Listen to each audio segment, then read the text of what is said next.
Hey, you're listening to Night Tide. Tonight, I'll walk you through one of the stranger and more unsettling questions a person can sit with. How do you tell which of your desires are actually yours and which ones were quietly installed by everything around you before you had the language to question them? It's a question that sounds philosophical in the abstract, but lands very personally the moment you take it seriously. The career you're building, the kind of relationship you want, the version of yourself you're working toward. All of it sits inside this question. Write in the comments what time it is where you are right now, or just how your day went. The people who leave notes there are genuinely warm and thoughtful, and reading what comes in is one of the real pleasures of this project. If you want to support Night Tide, there's a link in the description. There's something worth establishing before anything else. Most people, when they first encounter this question, locate the threat in the obvious places: advertising, social pressure, family expectations. Those are real. The machinery is visible there, or at least visible enough to be named. The problem is that the desires shaped by that machinery don't arrive feeling like external pressure. They arrive feeling like you. They arrive with urgency, with a sense of personal truth, with the particular warmth that makes something feel like it belongs to you. And that feeling, that sense of intimate ownership over a want, is exactly where the problem lives. The most dangerous desires are not the ones you resist. They're the ones you defend first. Think about what it means to feel strongly about wanting something. There's a kind of heat to it, a sense that this particular want is closer to the center of you than your more casual preferences. You might describe it as knowing what you want, as being clear about yourself, as not being someone who is easily confused about their own life. That clarity feels like evidence. It feels like the opposite of being manipulated. And yet, the intensity of a desire, the sense of conviction attached to it, the feeling that this is mine, none of that is a signal you can use to distinguish genuine desire from desire that was thoroughly shaped by forces you never examined. This is not a small problem. It means the very sensation of wanting something deeply cannot do the work most people ask it to do. When someone says they followed their gut, trusted what they felt, listened to what they truly wanted, they are describing a real experience. The experience is accurate. What isn't accurate is the assumption that the intensity of that experience tells you something about the origin of the want. Jean-Paul Sartre spent considerable time on the question of what it means to choose freely under conditions where freedom itself is constrained and shaped by situation. The insight that stays relevant here is that the feeling of choosing freely is not the same as choosing freely. A person can experience their conditioned response as the most radical act of self-determination they've ever made. The phenomenology, what it feels like from the inside, does not track the structure. Herbert Marcuse, writing in a different tradition, pushed this further into the social and economic dimension. His argument was that advanced industrial society produces desires that are experienced as personal and spontaneous, but that function structurally to reproduce the system that generated them. You want the things that make you a legible, productive, consumable participant in the structure. You experience that wanting as freedom. The two experiences, freedom and conditioning, can occupy exactly the same moment without any friction between them. What makes this philosophically serious, and not just a cynical argument that all desire is fake, is that it doesn't claim desires are false. The desire is real. The want is genuine in the sense that it actually exists in you, actually drives behavior, actually structures how you see your options. What's in question is its history, where it came from, what it was built to serve, whether the self that formed around it had any meaningful alternative. And here is where the question becomes genuinely difficult rather than just interesting. Because the alternative is not to have no desires, or to have desires that floated free of all influence. That kind of pure desire, desire that arrived before any social formation touched it, is not available to human beings. The self that does the wanting is always already shaped. You were never an unformed subject who then received social influence from the outside. The influence and the self were built simultaneously, each shaping the other with no clean separation between them. This means the question cannot be resolved by going inward far enough. The inward direction doesn't lead out of the problem. It leads deeper into the same structure that produced the wants you're trying to examine. The instrument you'd use to check your desires is made of the same material as the desires themselves. That's where the question gets its teeth, not as a philosophical puzzle to be solved, but as something that actually concerns the shape of a life. The feeling of authenticity is not incidental to this problem. It is the problem. Desire that was shaped from outside, absorbed through years of exposure, repetition, and social reward. That desire does not announce itself as foreign. It settles into the body with the same weight as anything else you'd call your own. The urgency feels personal. The conviction feels earned. The sense that this particular want is closer to the core of you than your more casual preferences, that sensation is available equally to a desire you've examined and a desire you've never touched.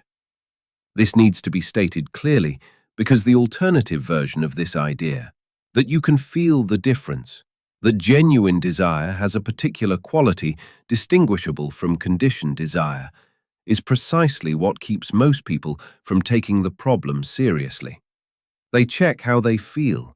The desire feels real, feels strong, feels like theirs.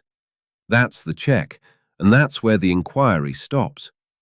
The thesis is this: intensity is not diagnostic. The strength of a want, the heat of conviction surrounding it, the sense of intimate ownership over a desire, none of these are evidence about origin. They are evidence only that the desire is present and active. That's all they tell you. A definitional shift is worth making here because the word authentic tends to do misleading work. When most people use it, they mean something like originating from inside me rather than being imposed from outside. They mean genuine in the sense of internal as opposed to fake in the sense of external. The problem is that this inside-outside boundary is exactly what the mechanism of internalization erases. A desire that began entirely outside a person, that was modeled, rewarded, and gradually absorbed over years, eventually crosses the inside-outside boundary so completely that it can no longer be located at the border at all. It is inside. It is you. And the experience of it is indistinguishable from anything you'd call more genuinely yours. So, authenticity, understood as a feeling, doesn't identify what it seems to identify. What the feeling of authenticity actually tells you is that a desire has been sufficiently integrated that it no longer feels foreign. That's a different thing than telling you the desire was formed freely, or that it reflects what you'd want if the environment had been constructed differently, or that it serves you rather than something else. The key insight is structural. If conditioned desire and examined desire both produce the sensation of conviction, then conviction alone cannot distinguish between them. You need something else, not a different feeling, but a different kind of operation. You need to look at the history of a want, the conditions under which it formed, what it was met with when it appeared, what social machinery surrounded its development. And that is a much harder and slower process than checking how you feel about something. This matters for how the question of desire gets approached in daily life. Most people, when trying to figure out what they want, run an internal check. They look for clarity, for a strong signal, for the sense that something fits. They move toward what feels true and away from what feels uncertain. That entire method relies on the reliability of the feeling of authenticity. And if that reliability is compromised, the method itself is compromised.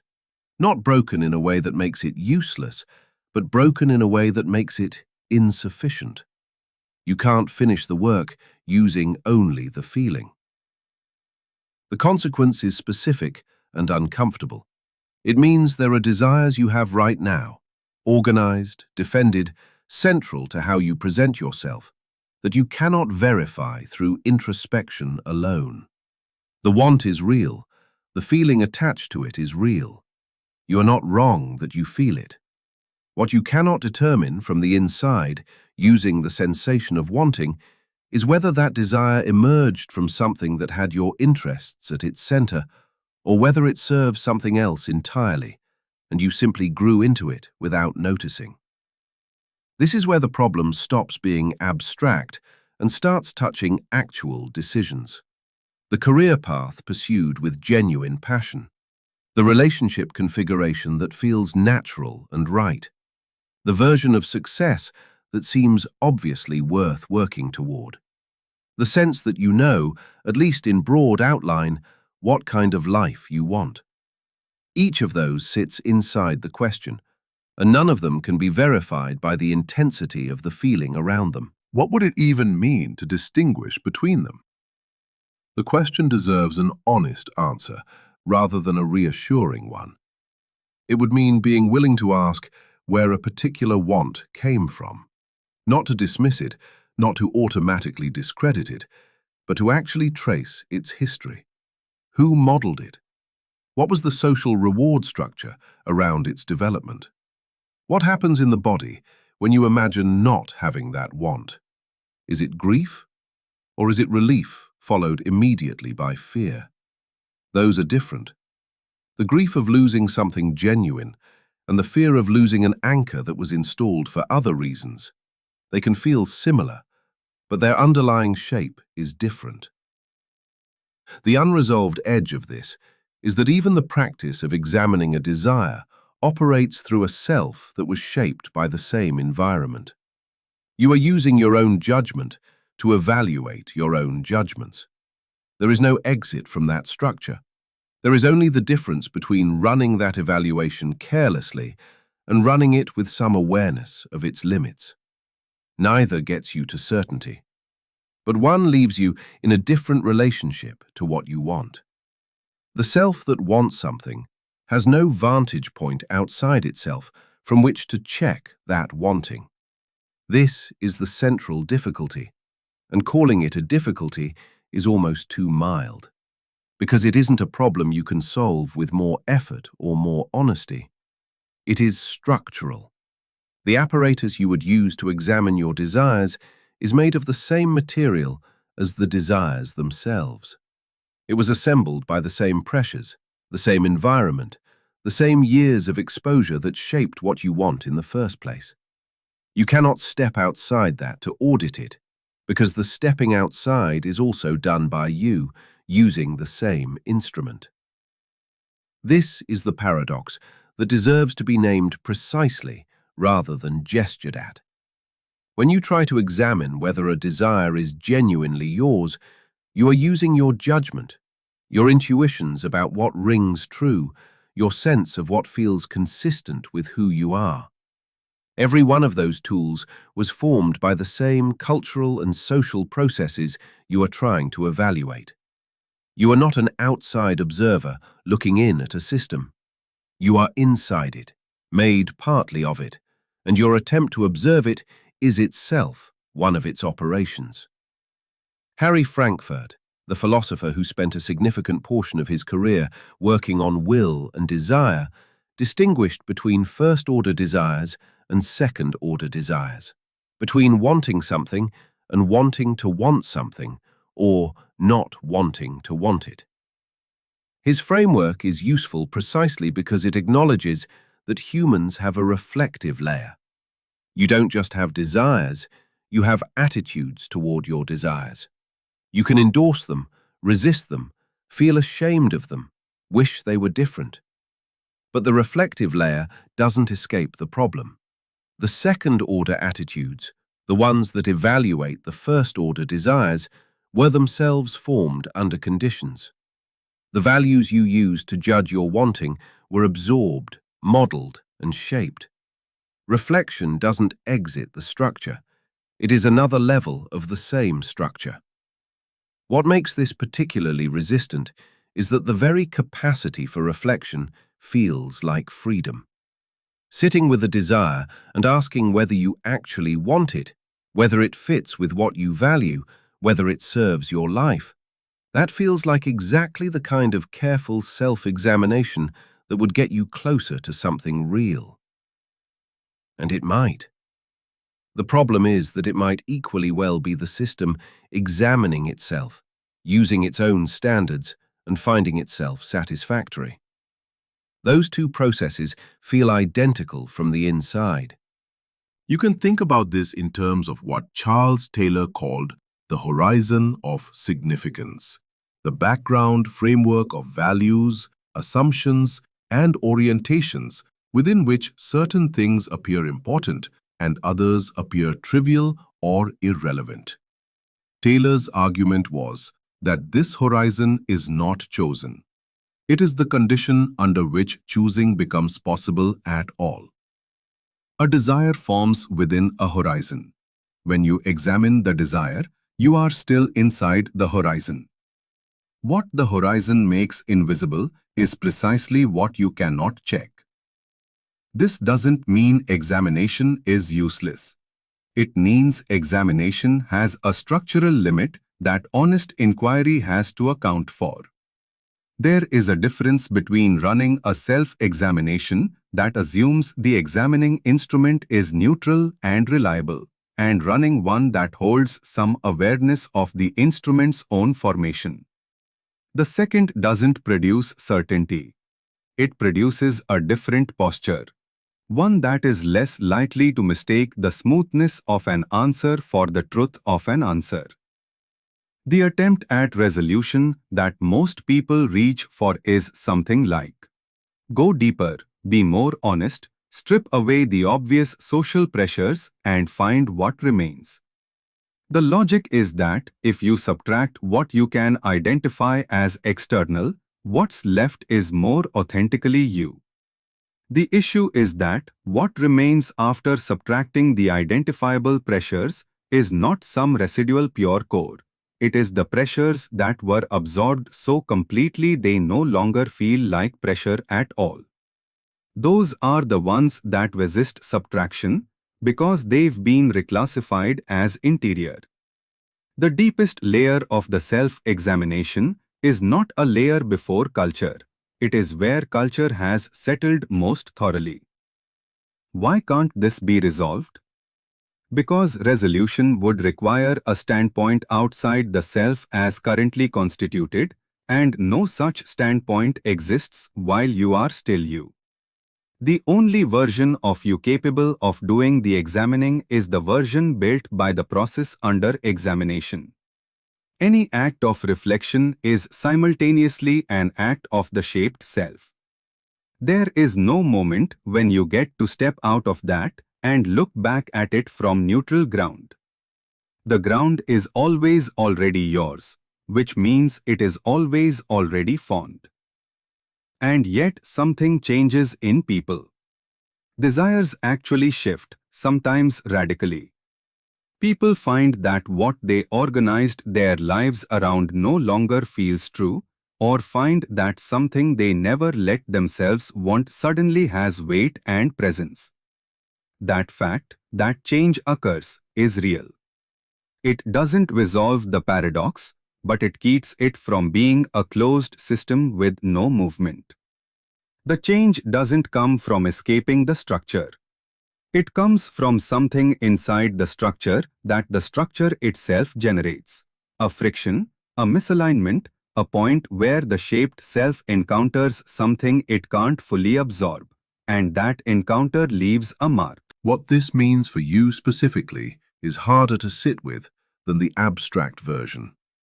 Every desire you experience as central, as defining, as worth organizing your life around, it was formed somewhere, under conditions, in response to pressures that were not random.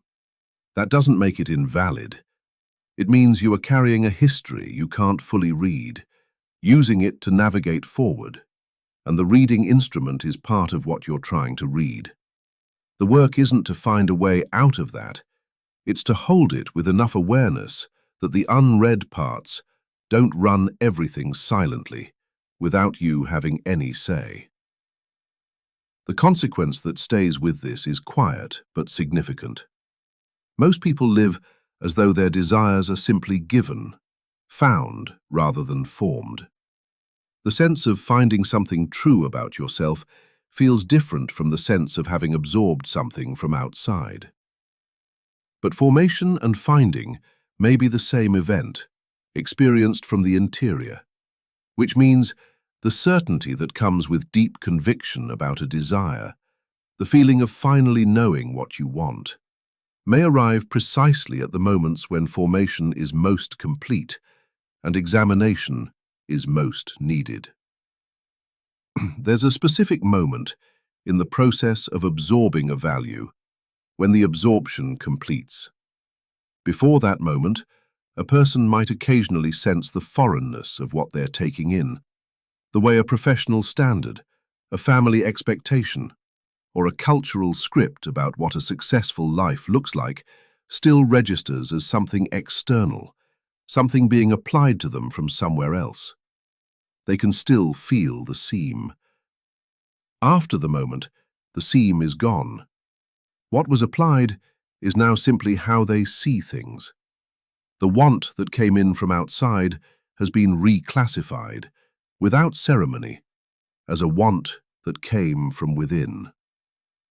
This is the mechanism worth understanding in precise terms, because it's easy to describe internalization as if it were just a slow drift, a gradual softening of resistance until something foreign becomes familiar. That's part of it. But what actually happens structurally is more specific. The absorbed desire stops being held as an object in the mind and becomes part of the apparatus the mind uses to process everything else. It's not that you stop knowing the desire exists, it's that the desire stops being something you look at and starts being something you look through. The consequence of this is that internalization, at its most complete, removes the very sensation of having absorbed anything. A want that still feels like it arrived from somewhere retains a kind of phenomenal foreignness. You can identify it as not entirely you, even if you can't name where it came from. But a want that has been fully internalized generates no such signal. It feels discovered rather than installed. It carries the weight of inevitability, not the inevitability of compulsion, but the quieter inevitability of basic fact. The way the direction of your values or the shape of your ambitions can feel like a statement about reality rather than a statement about your own formation. Think about how this lands in ordinary experience.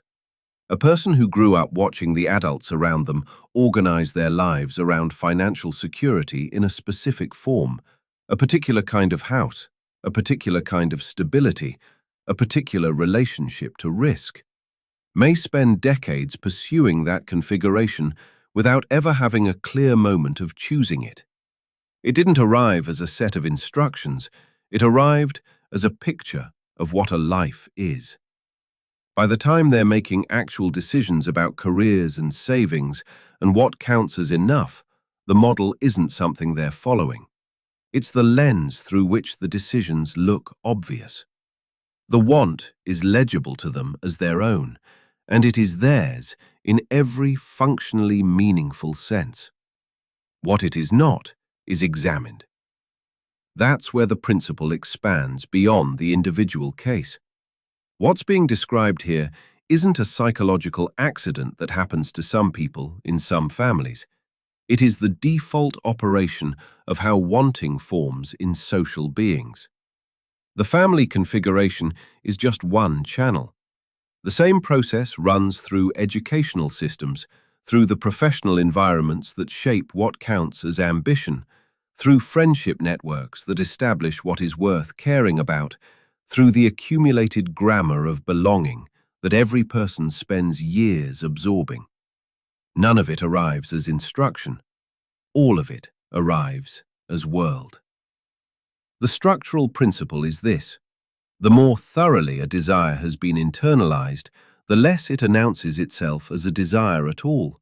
It presents as orientation, as clarity, as the natural shape of what matters. The desires that feel most obviously yours, most obviously central, most obviously not up for question, those are the ones that completed the internalization process most thoroughly. Which means the sensation of a want being deeply yours is precisely the sensation produced when formation is finished. Now stress test this. If that's true, does it mean no desire can ever be trusted? Does it collapse into a kind of paralysis where every want is suspect and nothing can be held as genuine? Push the principle to its edge, and it seems to produce exactly that. A hall of mirrors regress, where every desire you examine turns out to be formed, and every examination tool is itself formed, and there's no resting place. The principle holds, but it doesn't hold cleanly at that limit. Because there's a distinction the principle doesn't automatically generate, and it matters. Formation is not the same as distortion. A want can be shaped by social processes, by family modeling, by environmental reward structures, and still be something that, once examined, turns out to survive the examination. Still present, still felt, still generative in a person's life rather than constricting. The mechanism of internalization doesn't predetermine the value of what gets internalized. It only means the origin is hidden. Whether the desire serves the person, whether it opens their life or closes it, whether it holds up when looked at directly, those questions remain open after you know the desire was absorbed rather than spontaneously generated. And that's where the principle strains. Where it actually breaks is here. The absence of a seam cannot tell you what's on the other side of where the seam was. It tells you the process completed. It tells you the desire feels native. It doesn't tell you the desire was worth absorbing, or that the environment that produced it had your life in mind when it shaped you. Two people can have equally seamless, equally complete internalizations. One absorbed values that work for them, one absorbed values that cost them enormously, and the phenomenology is identical. Both feel that their wants are simply theirs. Both lack the sensation of foreignness that might prompt examination. What this means is that the mechanism itself is neutral about outcomes, which is the most uncomfortable version of the idea. Internalization doesn't protect the person, it protects the want. And once a want is protected in that way, reclassified as self rather than as influence, it operates without being put to any test. It drives decisions. It shapes what gets noticed and what gets ignored. It determines which alternatives feel real and which feel like abstract hypotheticals that don't apply to you. The thing that can disrupt this is not necessarily deeper introspection run on the same instrument. It's more often an encounter. a friction between the seamless inner picture and something in the world that refuses to confirm it. A desire that has been organizing someone's life for years turns out to generate something they didn't anticipate, or fails to generate something they discover they actually needed. And in that gap, the seam becomes momentarily visible again. The want is suddenly held rather than lived through. For a moment, it can be looked at. That moment is fragile. It closes quickly, because the discomfort of holding a central want as an object, rather than as a lens, is considerable. And every psychological mechanism, trained by years of that want being seamless, will work to reseal the gap. But the moment existed, and the question of what a person does in that moment, whether they look at what's briefly visible or move quickly to restore the sense of solidity, that question is live. It stays live. Shame arrives before desire does. That's the part that's easy to miss if you think of shame as a reaction, something that shows up after you've already wanted something you shouldn't. The actual sequence runs the other way. Shame is built into the architecture early enough that it determines what gets to form as a want at all. By the time a person is old enough to recognize themselves as someone with desires, the landscape has already been shaped. Certain directions are open, others have been quietly walled off, not through prohibition, but through the emotional foreclosure that shame produces long before any explicit rule is named. This is what makes shame structural rather than incidental. It's not that a person wants something, feels ashamed, and then suppresses it. That does happen, but it's the visible, traceable version. The deeper operation is that shame functions as a pre-filter, something that runs upstream of formation itself, shaping the contour of what a person allows themselves to want in the first place. The desire that gets blocked at the moment of wanting is one thing. The desire that never fully assembles because the emotional environment made its assembly feel dangerous, that's something else entirely, and it leaves a different kind of mark. The cost of this is not metaphorical. There is a vast category of human wanting that simply never develops, not because the person lacked the capacity for it, not because circumstances made it impossible, but because the emotional grammar surrounding that kind of wanting was suffused with enough danger that the want was arrested before it grew. What gets arrested in this way is often the wanting that would have been most disruptive to the person's social context. The want that would have required a different kind of life. The want that would have made certain relationships uncomfortable. The want that would have required a person to take up a different kind of space. And the mechanism is efficient precisely because it operates through something that feels protective. Shame is not experienced as an imposition from outside. It is experienced as a correct perception of one's own inadequacy, or one's own excess, or one's own wrongness. The person who grew up in an environment where intellectual ambition was treated as showing off doesn't feel the shame as a restriction placed on them. They feel it as an accurate read on who they are, as confirmation that wanting more or wanting differently is a problem with them rather than a problem with the environment that made that wanting feel forbidden. The shame speaks in the first person. That's the mechanism. Where this intersects with the broader question of whether any desire can be identified as genuinely yours is uncomfortable territory.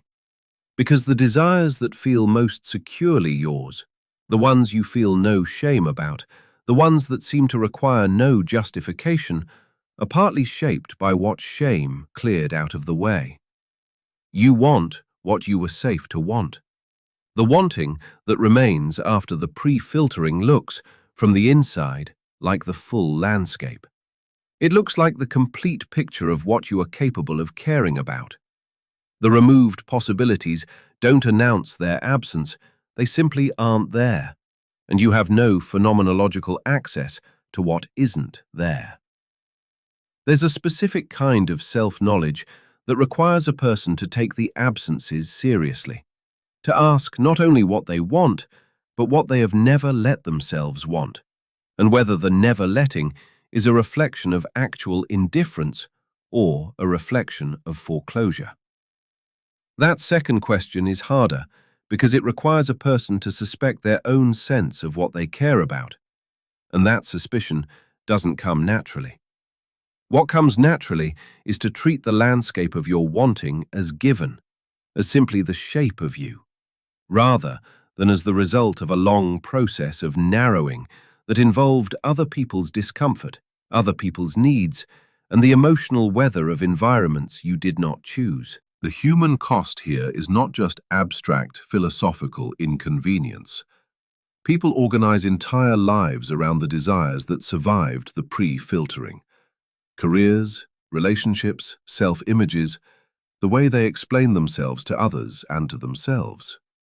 If what survived is genuinely theirs, that's one kind of life. If what survived is primarily what shame permitted, the life built on those wants may be functional, may be socially recognized, may even bring real satisfactions. But it is also structured around an absence that was never chosen and never examined. There is a person-shaped gap where a different range of wanting might have been, and the gap is filled with the assumption that it was always empty. The partial resolution available here, partial because it doesn't undo anything, is the practice of sitting with what has never been wanted and taking that absence seriously as information, not as proof of hidden desires waiting to be discovered, but as a record of something. A record that the landscape was shaped, that the shaping involved pressure, that the pressure was oriented in particular directions. You cannot simply reach back and recover what the pre-filtering removed. The wants that were blocked before they formed are not in cold storage. But the pattern of the absences, where you have consistently not wanted, where wanting a certain kind of thing has consistently felt wrong or excessive or not for you, that pattern is readable, if you're willing to read it as data about formation rather than data about essence. What makes this difficult to sustain is that it requires holding open a question about yourself that most people find destabilizing. Whether the self you experience as complete is actually complete, or whether it is a self that was shaped to feel complete by the removal of everything that made the people around you uncomfortable.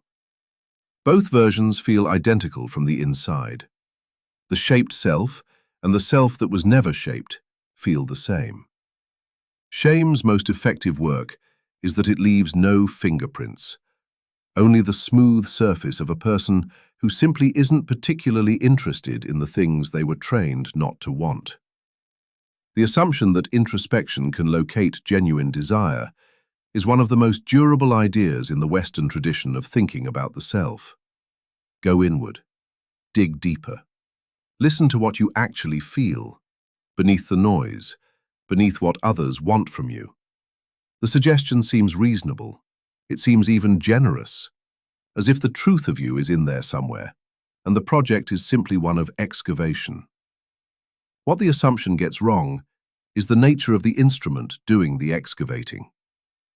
When a person turns their attention inward to examine what they want, they are not stepping outside the system of their formation. They are using a mind that was shaped by exactly the same processes that shape the desires now under examination. The vocabulary they reach for when trying to name what feels genuine, the very sense of what genuine means, what counts as authentic versus performed, what it feels like to want something truly versus to want something for show. All of that was itself produced. The categories aren't neutral. The criteria aren't neutral. The capacity to recognize this feels real was developed inside the same environment that produced the wanting itself. This is not a minor technical point about the limits of self-knowledge.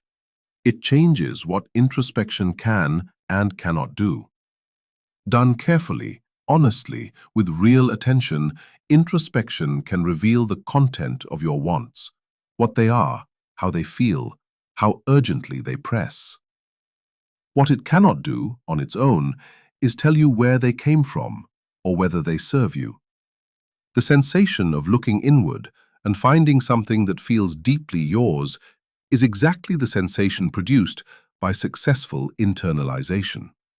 Which means the feeling of discovery, that sense of having reached something real, is available equally to the person touching something genuine and to the person whose formation is simply very complete. There is a movement that introspection can generate when it intensifies, a sense of going beneath the surface level wants, past the things you wanted because of what they signal to others, down to something that feels quieter and more essential. This feels like progress. It feels like you're exiting the social layer and arriving somewhere underneath it. The trouble is that this movement, this deepening, does not actually exit anything. It moves through layers that were all shaped into a quieter register that was also shaped, toward a sense of arrival that the formation itself can produce on demand. The deeper register of wanting is still a register. The feeling of having reached something more fundamental is itself a learned orientation, an idea absorbed from somewhere about what it looks like when you've finally gotten to the real thing. Introspection doesn't fail because people are doing it carelessly. It fails structurally, in proportion to how well the internalization process worked. The more completely a desire was absorbed, the more thoroughly the seam was removed, the more convincing the inward sensation of discovery will be. You will feel, turning inward toward that desire, that you are touching something true. The intensity of that feeling is generated by the depth of the internalization, not by the independence of the desire from it. What this produces in practice is something that can look exactly like liberation while functioning as its opposite.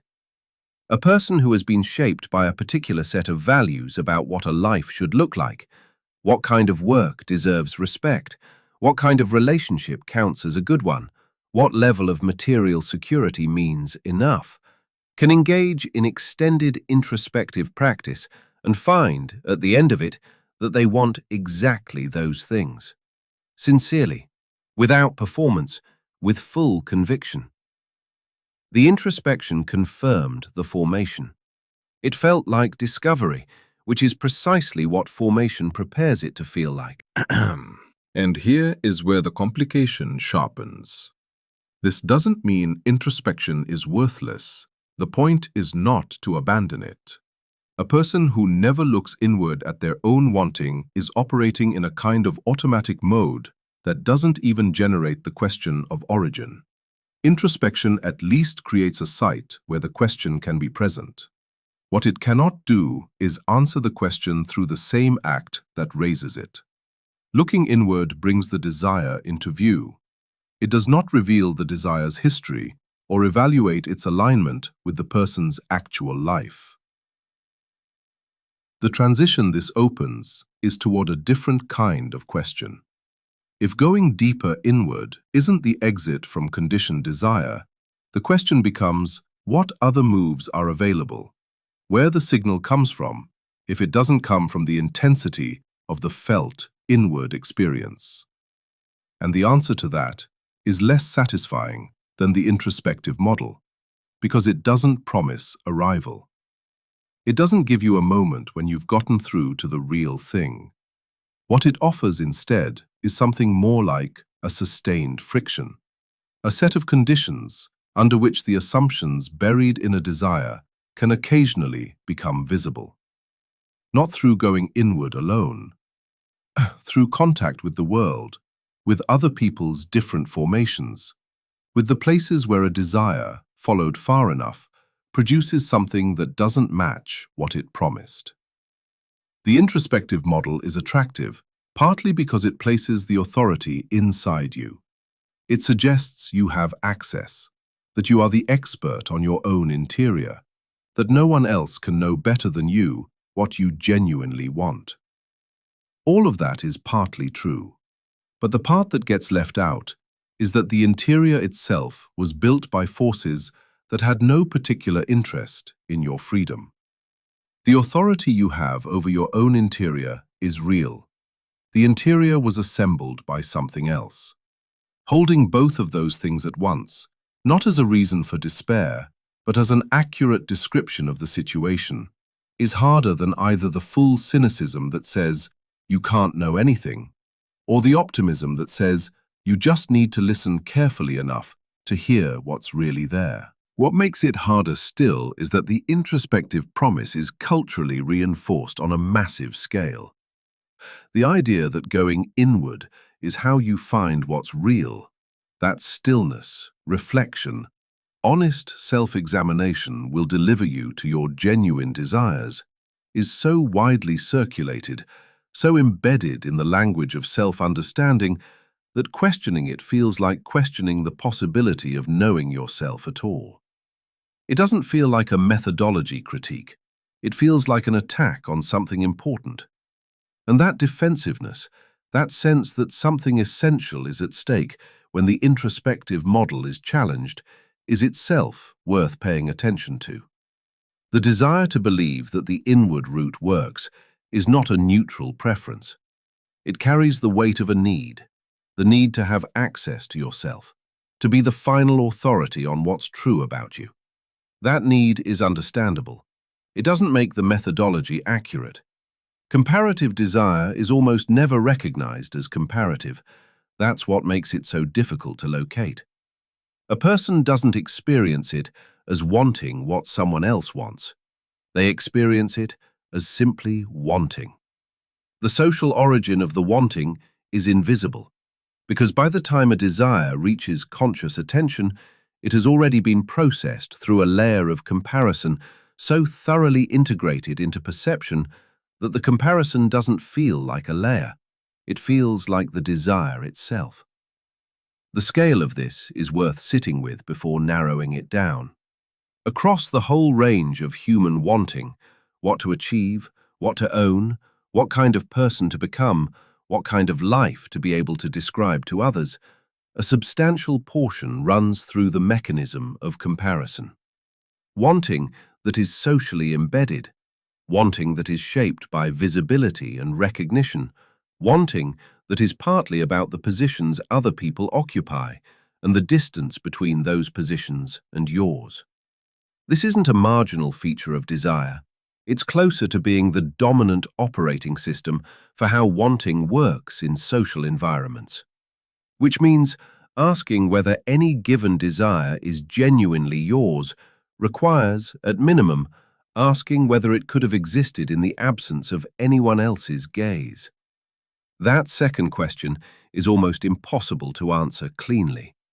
Imagine a person who feels a strong pull toward a particular kind of professional status.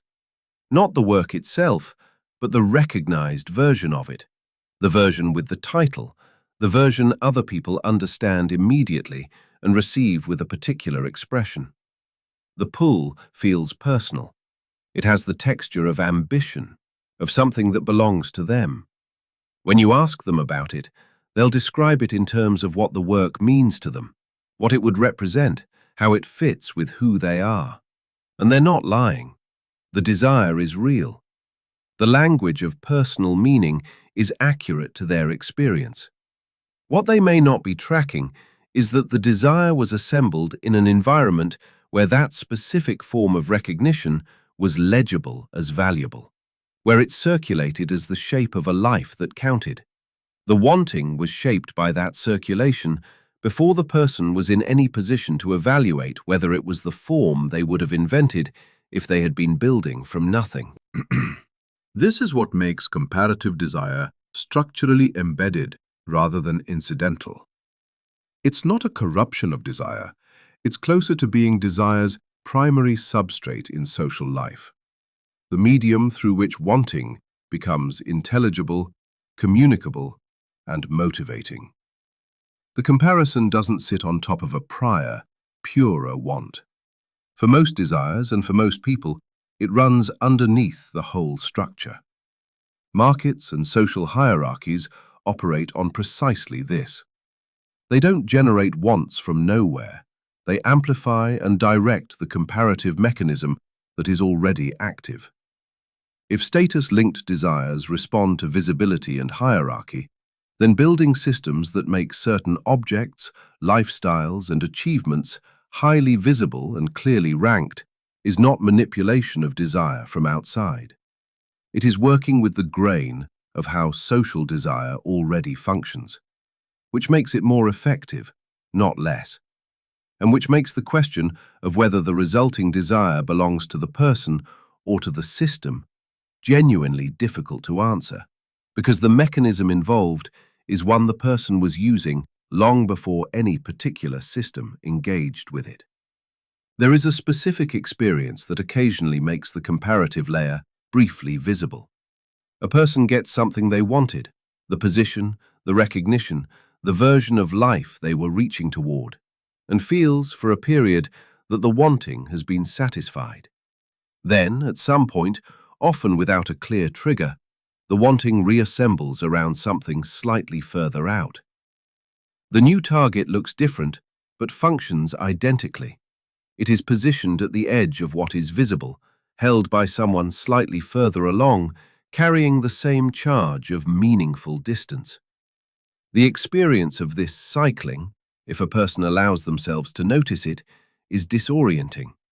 It suggests that the desire was less about the specific object and more about the structure of reaching, the condition of not yet having, in relation to someone who already has. That structure is self-perpetuating.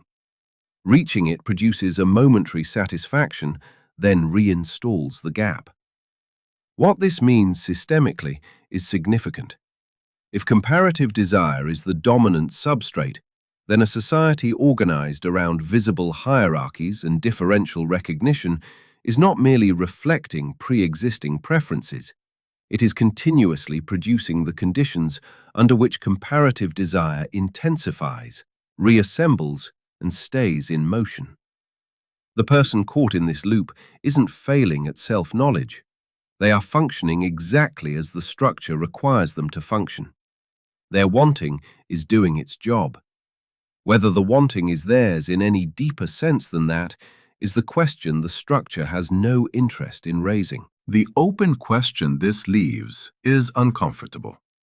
If you cannot isolate a desire that has never passed through comparison, if the comparative layer predates any specific social institution and runs at the level of how social life itself operates, then what is the target of the examination? Trying to locate wanting that is purely independent of recognition and position may be chasing something that doesn't exist as a stable object. The mechanism is old enough and deep enough that it may be constitutive of social desire, rather than a distortion of some cleaner original. And if that's accurate, the question of what you genuinely want doesn't resolve by subtracting comparison. It becomes a question of which comparisons you are actually orienting around, which hierarchies you are treating as the real ones, whether the recognitions you are structuring your wanting toward have any connection to a life that would satisfy you outside of the position it occupies relative to others. That question has no clean answer, but it is a more precise question than the one that asks whether you want something truly, as if truly meant without reference to anyone else.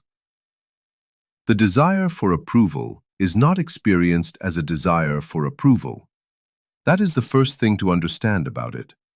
It arrives dressed as something else, as care for a relationship, as investment in doing good work, as wanting to be a decent person, as love. The structural disguise is so complete that calling it a desire for approval sounds reductive, even cynical, to the person who is inside it. And that reaction, the sense that naming it this way misses something important, is itself part of how the disguise holds. Two consequences follow from this, and they pull against each other in a way that makes the problem genuinely difficult to navigate. The first consequence is that the desire for approval does real work. It is not simply a corruption of purer motivations. A person shaped by the need to be recognized, to be legible to others, to fit inside the categories that earn warmth and acceptance, that person learns to read other people with precision. They develop sensitivity, attunement, a capacity to anticipate and respond. The desire organizes behavior in ways that produce real connection, real care, real belonging. When you strip the word conditioning onto it, the word doesn't capture what it costs to develop those capacities or what they actually deliver in a life.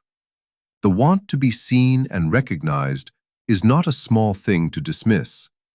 It is connected, at the root, to what makes social life possible at all. The second consequence is that the desire for approval, precisely because it is so productive and so connected to what feels meaningful, becomes one of the most effective vehicles for moving a person away from what would otherwise satisfy them. A life organized around being legible to others, around occupying shapes that earn recognition, is a life where the selection criterion for every significant decision is not interior alignment, but exterior reception. What work feels right becomes what work reads as serious. What kind of relationship to pursue becomes what kind of relationship gets understood and validated by the people whose approval structures the wanting. The desire for approval doesn't prevent a person from building a life. It shapes which life gets built, according to criteria that have nothing to do with whether that life fits. The tension between these two consequences is not resolvable by choosing one. The desire for approval is both constitutive of some genuine goods and corrosive of others. Both of those things are true at the same time, in the same person, operating through the same set of wants. This is what makes it so difficult to examine. The limit of explanation here is worth naming honestly. There is a point at which analyzing this desire, tracing it back to early formation, to the environment in which certain responses earned warmth and others earned withdrawal, to the long history of shaping that produced the particular sensitivity to recognition that a given person carries. The analysis itself stops being useful. Understanding where the desire came from does not dissolve it. A person can have complete intellectual clarity about the origin and the mechanism and still feel with full intensity that the withdrawal of approval is unbearable. The explanation doesn't function as a release valve. It functions as a map, and knowing the map doesn't mean you're free to leave the territory. This is where the human cost becomes precise, because the desire for approval disguises itself as love and belonging. Working against it does not feel like working toward freedom. It feels like moving toward isolation, toward becoming someone others don't recognize, toward losing the thing that makes you real to the people whose reality has mattered to you. When a person actually begins, not as a thought experiment, but in practice, to make choices that prioritize something other than external legibility, the experience is not liberation. It is closer to grief. Something dissolves. The version of the self that was assembled around being understood by specific people, belonging to specific categories, fitting inside specific frames, that version starts to lose coherence. You feel the loss before you feel anything like the gain. What makes this specific desire so structurally powerful is that its cost is immediate and its alternative is abstract.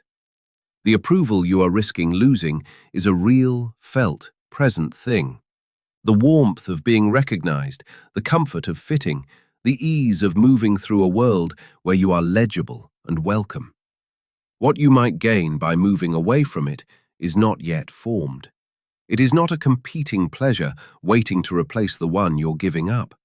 It is more like an open space, a range of wanting that becomes available when the selection criterion shifts. That open space is not welcoming, it is disorienting, and the desire for approval is very good at filling that disorientation with a very clear alternative. Come back, fit in, be recognized, be safe. A partial resolution is available, but it is not the resolution a person usually wants to hear. The desire for approval doesn't need to be eliminated. That framing generates its own violence, another ideal of self-sufficiency that arrives through the same channel as the desire it's trying to replace. What shifts, when something shifts, is the relationship to the desire. A person begins to notice when the approval mechanism is doing the selecting. Not always, not reliably, not without cost, but with enough frequency that the automatic nature of the process becomes occasionally visible. That visibility doesn't neutralize the pull. It creates a small gap between the pull and the response. Inside that gap, a different question becomes possible. What would I choose if I weren't choosing toward recognition? The answer to that question is often unclear, but the question itself is different from the one that was running before. What doesn't resolve is the loss. A person who genuinely begins to let the desire for approval do less selecting will, in specific ways, become less legible to some of the people around them. Some of those people matter. The belonging that gets risked is real belonging, not imagined belonging. There is no version of this process in which nothing is lost. What changes is only whether the loss is chosen or simply suffered by default, invisibly, through a life organized entirely around a desire that never got examined because it felt too much like love to be anything else. Two intellectual traditions have tried to answer this question from the beginning, and they have arrived at almost exactly opposite positions. One tradition, running through Enlightenment philosophy, and most of what followed from it, holds that desire can be examined by reason, that reflection is capable of distinguishing what a person genuinely values from what they merely absorbed, and that the examined life is, if not free of conditioning, at least in a different relationship to it. The other tradition, emerging from the sociology of knowledge, from certain strands of Marxist thought, from structuralism and much of what came after, holds that desire is so thoroughly constituted by social relations that the very instrument you would use to examine it is itself a product of those relations. That reason, reflection, and the sense of genuine wanting are not tools for escaping the social formation of desire. They are expressions of it.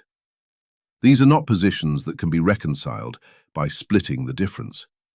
They rest on incompatible pictures of what the self is and what it can do. The first picture requires that something in the person is capable of standing at a sufficient distance from their conditioning to evaluate it.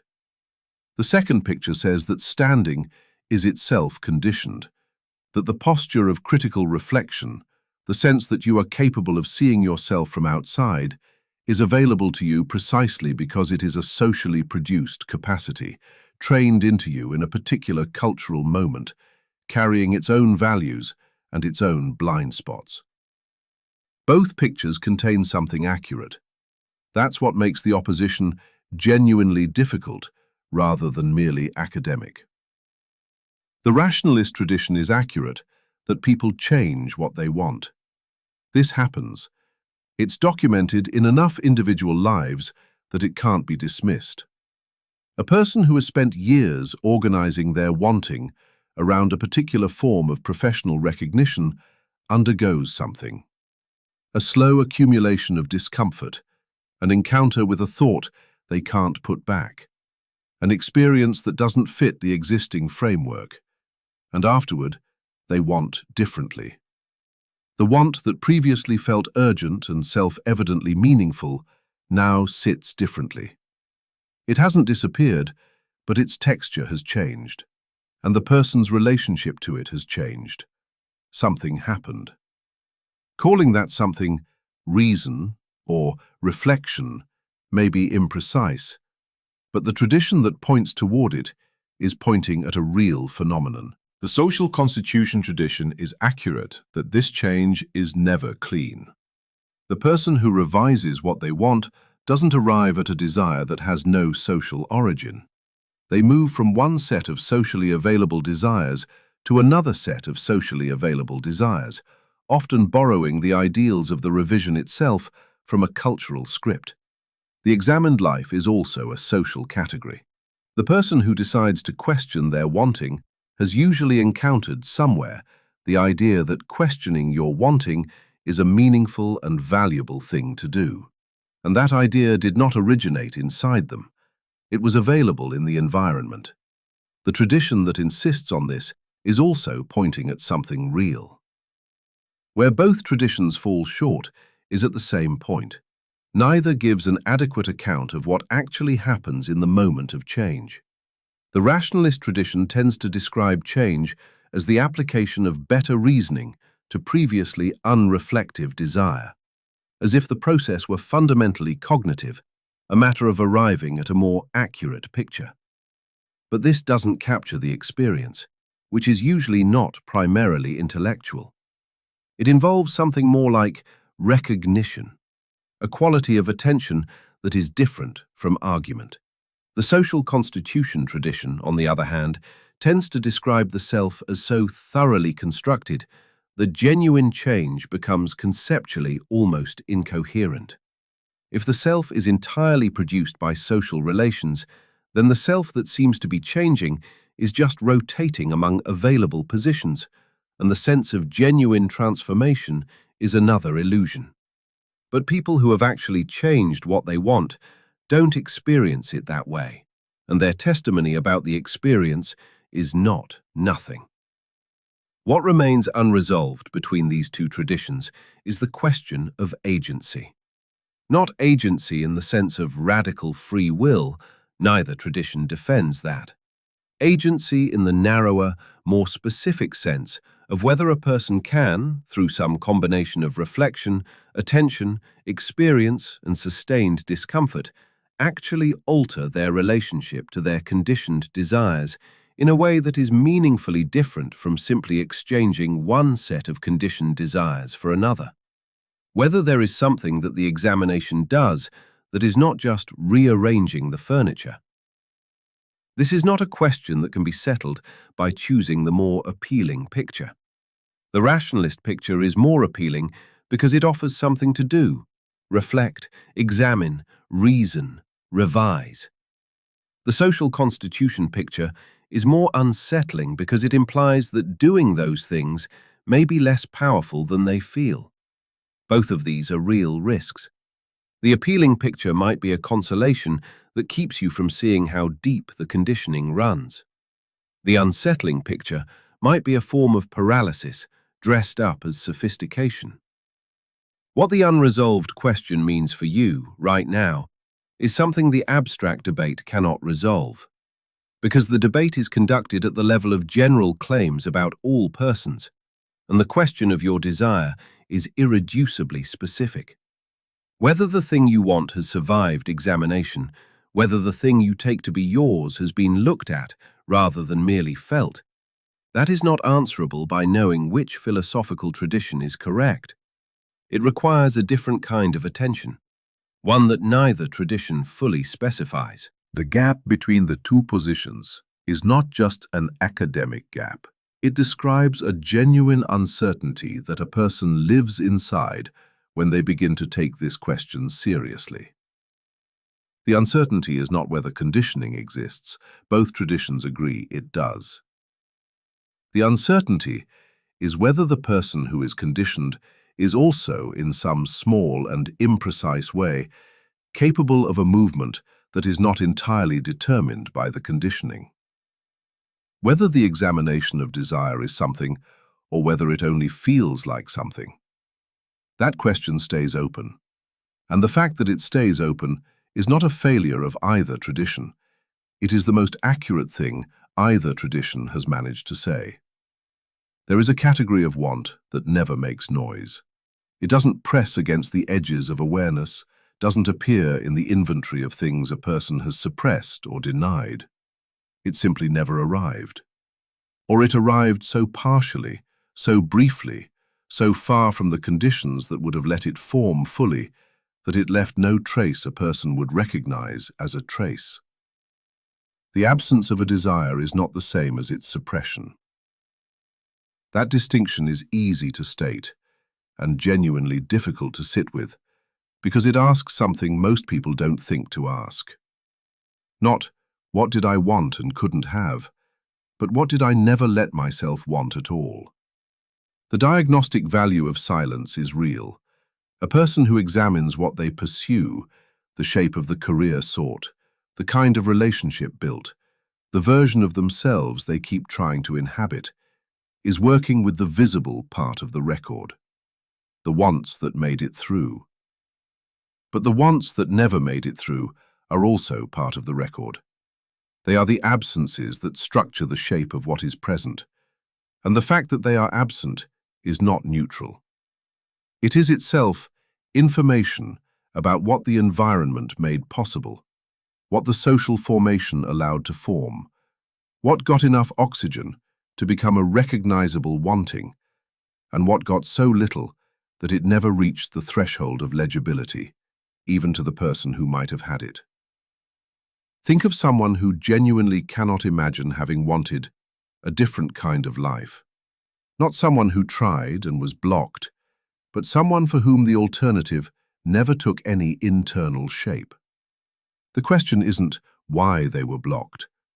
The question is why the alternative never became vivid enough to want. That invisibility is doing work. It's carrying the weight of something that was structured out of the field of desire before it had a chance to become desire. This is different from repression in the technical sense. A repressed desire is one that formed and was pushed down. It has a kind of subterranean pressure, a tendency to surface obliquely. What is being named here is something earlier in the process. A want that was never formed because the conditions for its formation were absent. The social environment did its work not by blocking a desire after it appeared, but by arranging things so that certain desires simply didn't have the materials to build themselves from. No suppression required, just absence of the conditions under which a particular wanting could have taken shape. The consequence of this is that the examination most people imagine doing, going through their desires and asking which ones are really theirs, misses this category entirely. You can only examine what is present, and the thing that is most thoroughly conditioned is often the thing that is most absent. The life you never pictured, the work you never considered, the kind of relationship you never thought to want, because no version of it was ever made available as something imaginable. The inventory of a person's desires doesn't include the blank spaces. Those blank spaces are also the product of formation, just a more complete formation. There is a particular way this shows up when someone has begun carefully to ask questions about their wanting. They go through what they can access, the urgencies, the convictions, the preferences that feel solid, and they work on those. They interrogate the intensity, look for the social origin, test whether the want survives being looked at. That is real work.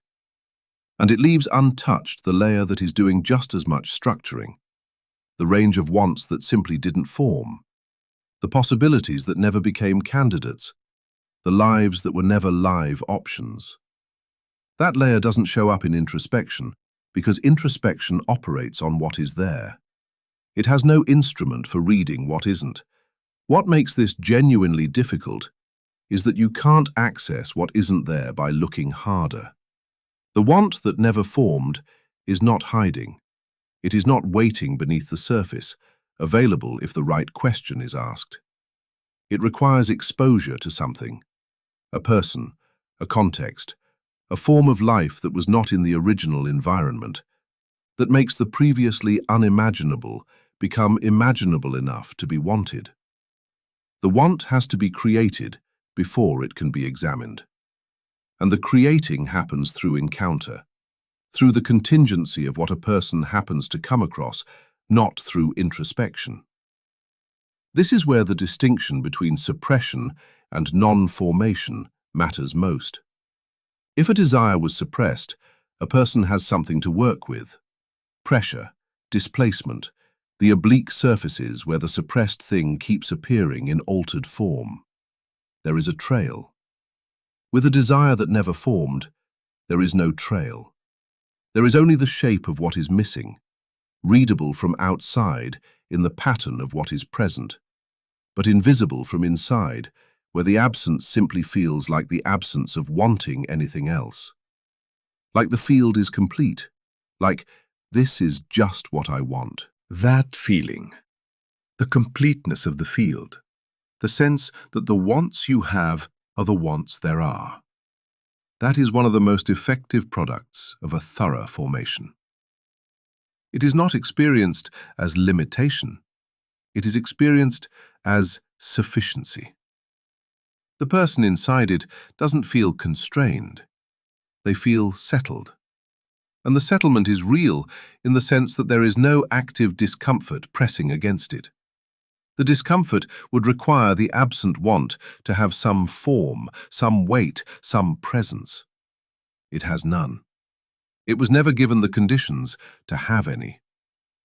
What this means is that the question of whether your desires are yours cannot be fully answered by examining the desires you have. It requires some account of the desires you don't have, and why you don't have them, and whether the reason is choice or formation, or simply the specific, contingent shape of the environment that built you. That accounting cannot be completed through will alone. It requires what the formation didn't provide, access to something outside the frame that produced the current field of wanting. Not to replace the field, but to make the field visible as a field, rather than as the natural and complete territory of a self. What stays unresolved is whether that access is fully available. A person can widen their exposure, read what they haven't read, encounter people who want differently, place themselves in contexts that make different forms of wanting imaginable. That is real, and it does something, but the exposure is still filtered through the self that was formed, which will recognize some things as possibilities and fail to recognize others. The instrument of expansion is itself shaped by what is being expanded. The blank spaces in the field of desire are not equally accessible to correction. Some of them were built deep enough that no amount of widening the frame will make the missing want appear.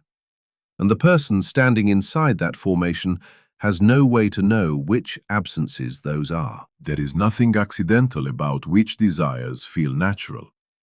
The feeling of naturalness, of certain wants arriving without effort, without the sense that they were acquired, is itself a product of design. Not the conscious design of any single person, but design in the more basic sense, an arrangement of conditions that produces predictable outputs. The environment of wanting is built, and what it builds is the sense that the wanting was never built at all. Start with something small. The layout of a physical space, a workplace, a store, a school, determines what is easy to do and what requires effort. When everything about an environment rewards a particular behavior, the behavior starts to feel like preference. The person sitting in an open-plan office, surrounded by visible productivity, in which quietness reads as disengagement and visibility reads as commitment, that person may arrive over time at the genuine conviction that they work better with others, that they prefer collaboration, that solo work feels isolating. The conviction is real, the preference is real, and the environment produced them. This is not manipulation in the theatrical sense. It's how designed environments function. They normalize a particular way of being until it becomes the way a person believes they are. That's a small example. The principle it illustrates scales into every dimension of a life. Language shapes which desires are nameable, and unnamed desires are difficult to pursue with any force or clarity. Default options shape which paths are actually available without extra effort, and people overwhelmingly choose paths that require the least friction. Not because they are lazy, but because effort is costly, and the architecture of defaults has distributed the cost asymmetrically. Pricing shapes not just what people buy, but what they come to believe they deserve. When a certain life, a particular kind of work, a particular size of dwelling, a particular form of leisure, is priced as the standard, people calibrate their sense of appropriate wanting to that standard, and wants that fall outside it start to feel either insufficient or absurd. Aspirational or impractical. Both of those feelings do the same structural work. They place certain desires outside the field of serious wanting, the field where a person invests sustained energy rather than occasional fantasy. You may be familiar with the language of nudging, the behavioral economics literature on how default choices, framing effects, and environmental cues steer behavior without instruction or coercion. The language tends to be neutral, technical, but the structure it describes is not neutral. A default is always someone's choice about what should be normal. A frame is always a frame from somewhere, built to make certain options visible and others not. The neutrality of the technical language performs a kind of concealment. It presents the steering as if it were just engineering, a matter of efficiency, when in fact it encodes a set of values about which wants are worth serving and which are acceptable to diminish. When the steering is consistent enough and pervasive enough, it disappears as steering. That's the threshold at which a shaped want becomes what a person calls a natural one. The design works most completely when it becomes invisible, when the environment has so thoroughly structured the range of what feels wantable that the person inside it has no occasion to notice the structuring. They are simply living in the world, wanting what people want. Here is where the structural principle encounters a real limit. It is possible to describe all of this with precision and still have no leverage over it. Understanding that the environment produces desire does not immediately give a person access to desires the environment didn't produce. The description can become its own kind of enclosure, a sophisticated one, in which a person understands the mechanism clearly and then continues wanting exactly what the mechanism produced, because the understanding is cognitive, while the wanting is something else. Knowing that a default was set by someone who benefited from it does not by itself change the wanting. The want persists. The recognition sits alongside it, and neither dissolves the other. This is the place where the principle of environmental design reaches its practical limit as an explanatory tool. It explains the origin of a desire with real accuracy. It does not, on its own, do anything to the desire.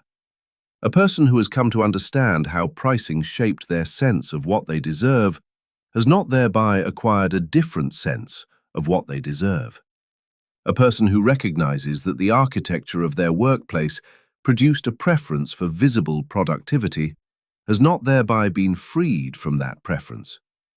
The explanation and the experience of wanting exist at different levels, and the explanation doesn't automatically cross over to the experiential level where the desire actually lives.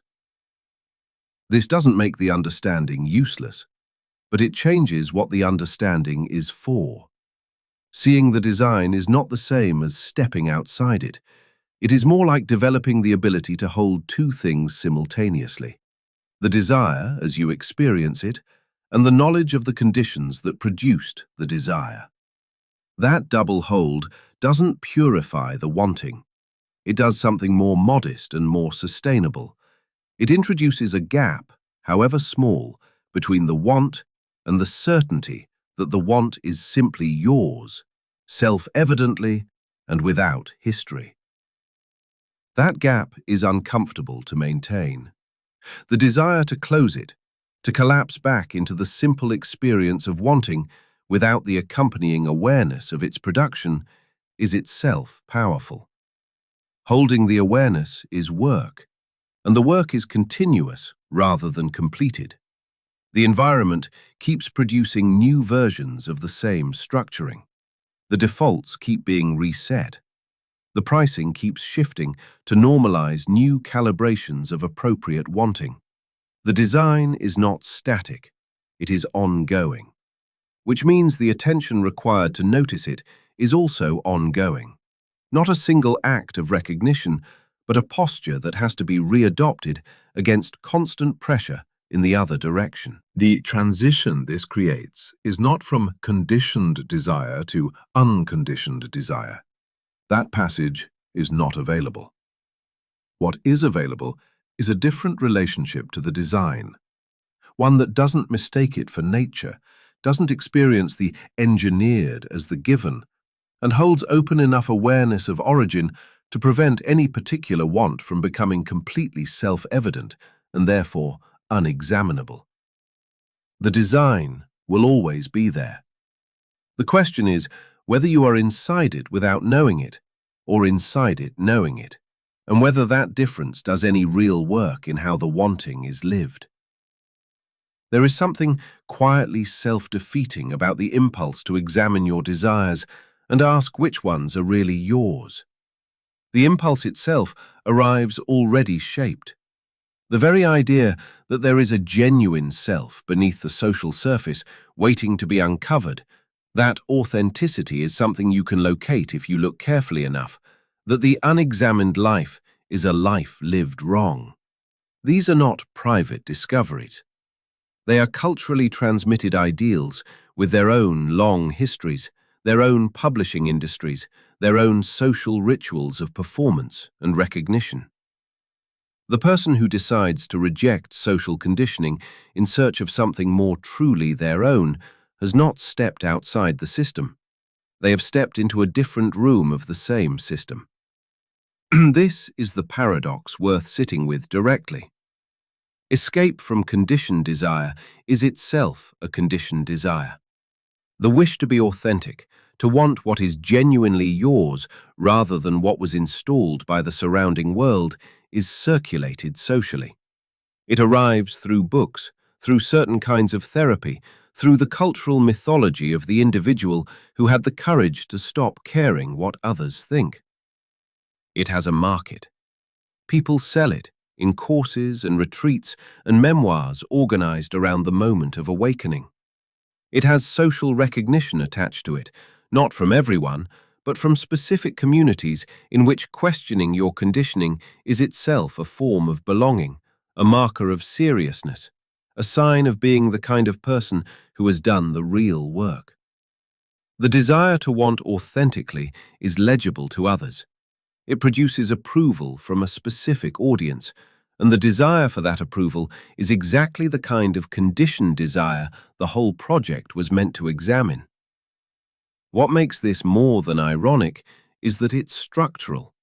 The attempt to escape the machinery of socially produced desire runs directly into the fact that the tools available for the attempt are themselves products of the same machinery. The language you use to think about authenticity was given to you by a tradition. The framework of inner versus outer, real versus performed, discovered versus imposed, that framework was constructed historically, circulated through specific intellectual and cultural channels, and now feels so natural that it seems like the only sensible way to think about selfhood, which is exactly what thoroughly internalized frameworks feel like.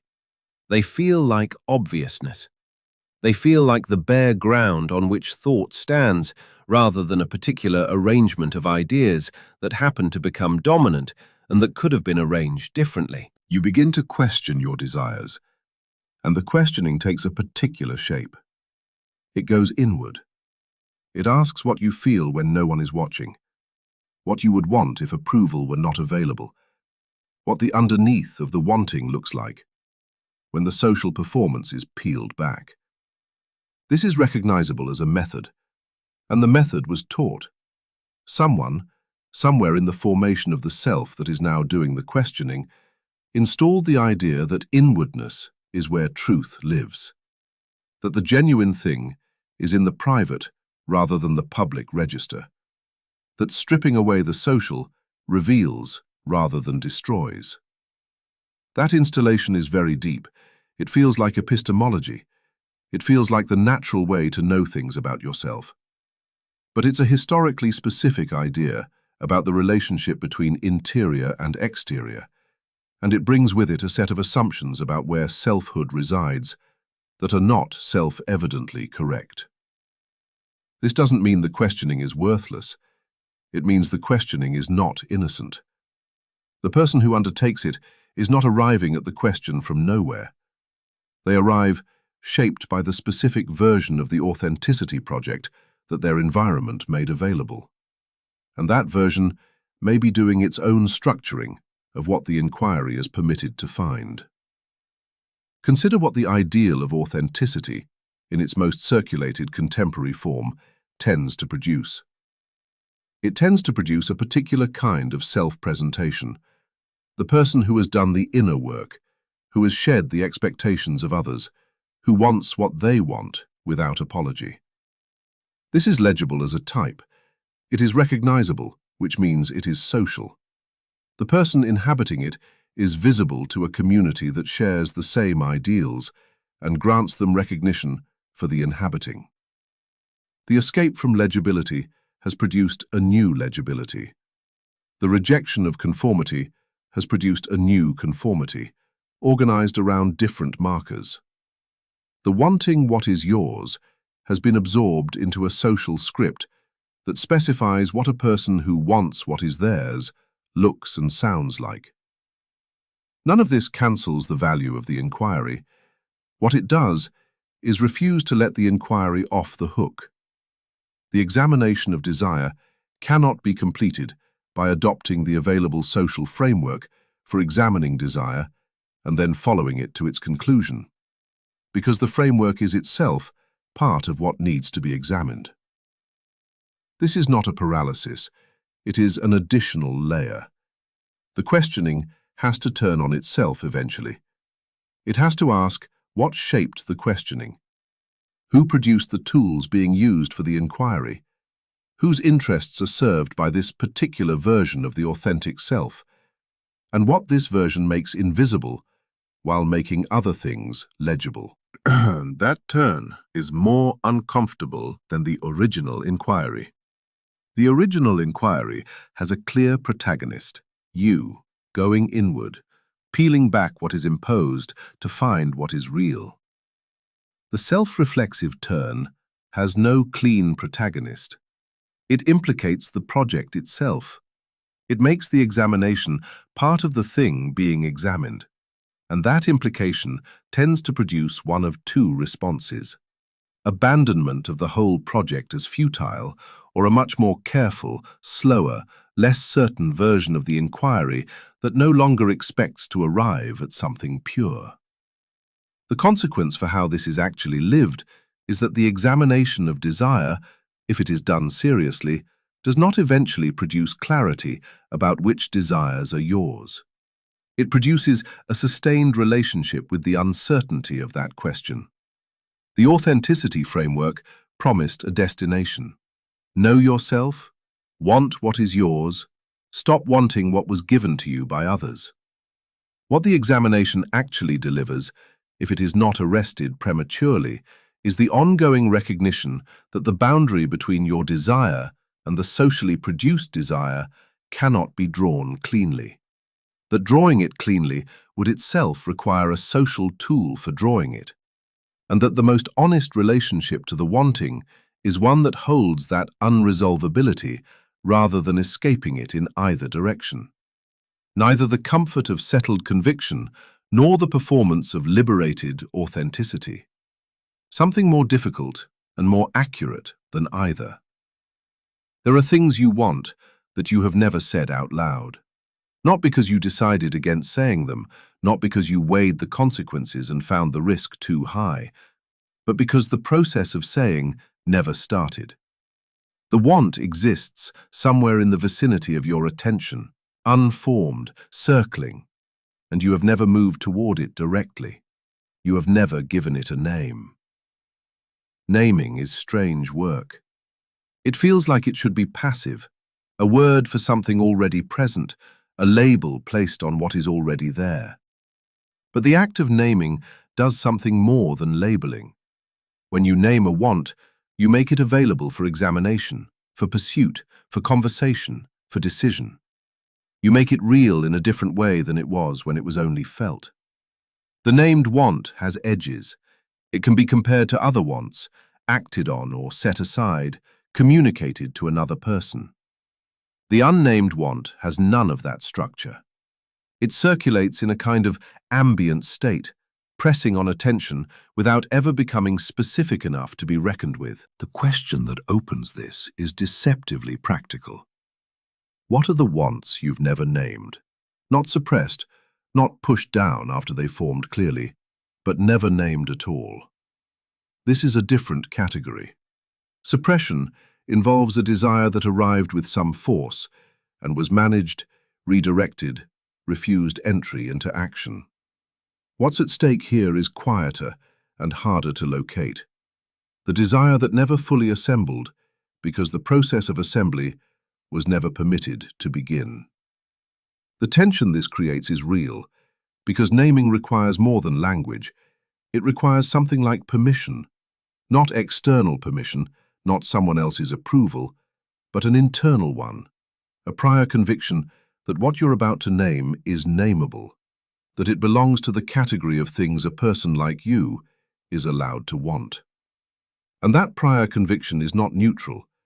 It was formed under conditions. The conditions determined which categories of want felt accessible to you and which did not. Not because they were forbidden, but because they never rose to the level of the imaginable. A desire that falls outside the range of the imaginable doesn't get suppressed. It doesn't get anything. It simply doesn't form.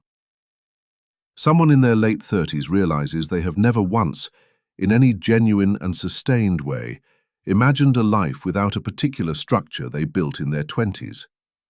Not because they chose it repeatedly, but because the alternatives never made it into the zone where choosing happens. They weren't rejected, they were never present. This is not the same as repression, and the distinction carries real weight. Repression, in the clinical and common sense, implies that a desire formed and was then pushed out of awareness. The psychoanalytic tradition is full of mechanisms for that process, and the recovery of repressed desires has its own literature and practice. What is being named here is structurally prior to repression. It's the absence of formation, the desire that never acquired the shape needed to be repressed in the first place. You cannot repress what was never there. And the clinical model of recovery, focused on what was lost or buried, cannot retrieve what was never assembled. The human cost of this is not felt as loss, which makes it especially difficult to address. You don't grieve the wants that never formed. There is nothing to grieve. The absence doesn't announce itself.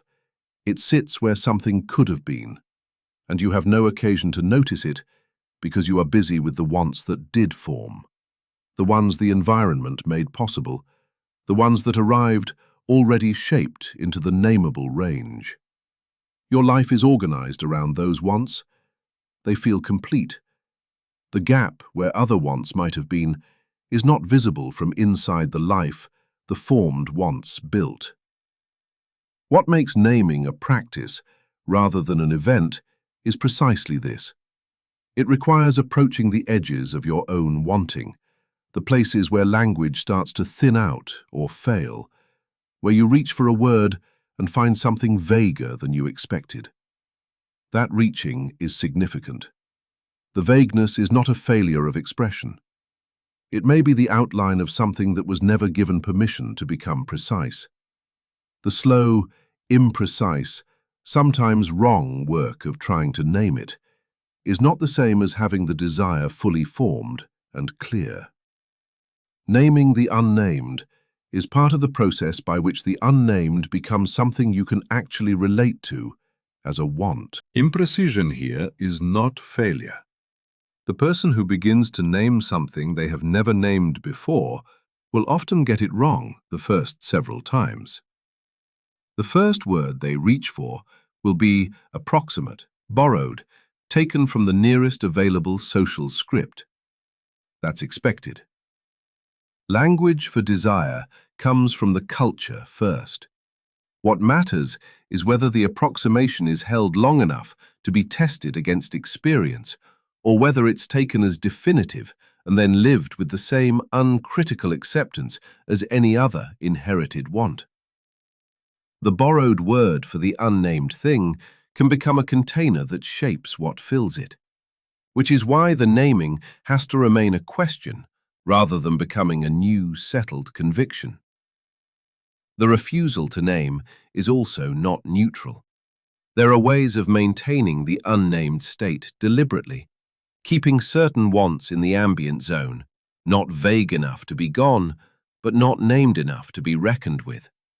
This is a particular kind of strategy, though it rarely feels like one. It feels like waiting, like not being sure, like the thing not being ready yet. But the effect is structural. The unnamed want, kept in that state, remains available for substitution. Something else, something more socially available, more clearly nameable, more immediately validated, that something else can move into the space where the unnamed thing was circling, and the person moves toward it without ever registering that a substitution occurred. They wanted something they couldn't name, and they got something they could, and the transaction was invisible because neither side of it was examined directly. That substitution is one of the more common ways a life accumulates distance between what a person wants and what they are actually pursuing. The named, validated, socially legible want stands in for the unexamined one. The substitution is not deliberate. It is structural, a consequence of having left the original want in a state where it could not advocate for itself, where it had no language, no clarity, no means of being chosen. What cannot be named cannot be chosen. And what cannot be chosen remains permanently subject to replacement by whatever does have a name. The partial resolution here is uncomfortable in a specific way. The practice of naming doesn't promise to deliver a cleaner, more authentic picture of desire. It promises something more modest, to reduce the number of wants that remain in the substitutable state, to move some portion of the ambient, unnamed wanting into a zone where it can be examined, imprecisely, provisionally, probably wrongly at first, rather than left in the dark where something else can quietly take its place. Whether what gets named turns out to be genuinely yours or simply another borrowed category is a separate question, and one that doesn't resolve in advance of the naming. The naming is the entry point. It does not guarantee the destination, but the refusal to name closes off the entry entirely and closes it without any of the discomfort that would have made the closure visible. The scale of what institutions do to desire is easy to underestimate because the word institution suggests something formal and distant. A government body, a bureaucratic structure, something with a headquarters and a mission statement. The actual thing is more pervasive and more intimate than that. An educational system, a workplace, a family configuration, a media structure. These do not stand outside the person and push instructions toward them. They are environments that a person inhabits for years, sometimes decades, and environments shape what feels natural to want before the wanting has been made explicit. By the time you can name what you want, the environment has already been doing its work for a long time. The narrowing matters here. Take the specific case of a workplace, not as an abstraction, but as a place where a person spends the majority of their waking hours during the years in which they are most actively deciding what kind of life to build. The workplace does not merely respond to what workers want, it produces certain kinds of wanting, and it does this through mechanisms that are entirely mundane. Promotion structures tell people what to want to become. Evaluation criteria specify what qualities are worth developing. The social architecture of recognition, who gets praised, in what register, in front of whom, trains attention towards certain kinds of achievement and makes others feel beside the point. None of this is announced. It accumulates through repetition until the desires it cultivates feel like the person's own ambitions. They have the full texture of ambition. They feel urgent, personal, self-generated. The environment that produced them is no longer visible as a producer. It is just the place where you happen to work. The gap between that scale of operation and the individual experience of wanting is exactly where the problem lives. At the institutional scale, the production of desire is systematic and functional. Institutions that successfully cultivate certain kinds of wanting in the people who inhabit them become more stable, more self-perpetuating, more resistant to change. The people who want what the institution produces, people who want, those people are easier to retain, easier to motivate, easier to align. The institution does not need to coerce. It needs to build an environment in which certain wants feel like the natural expression of a person's actual values, and others feel eccentric, risky, or somehow beside the point of a serious life.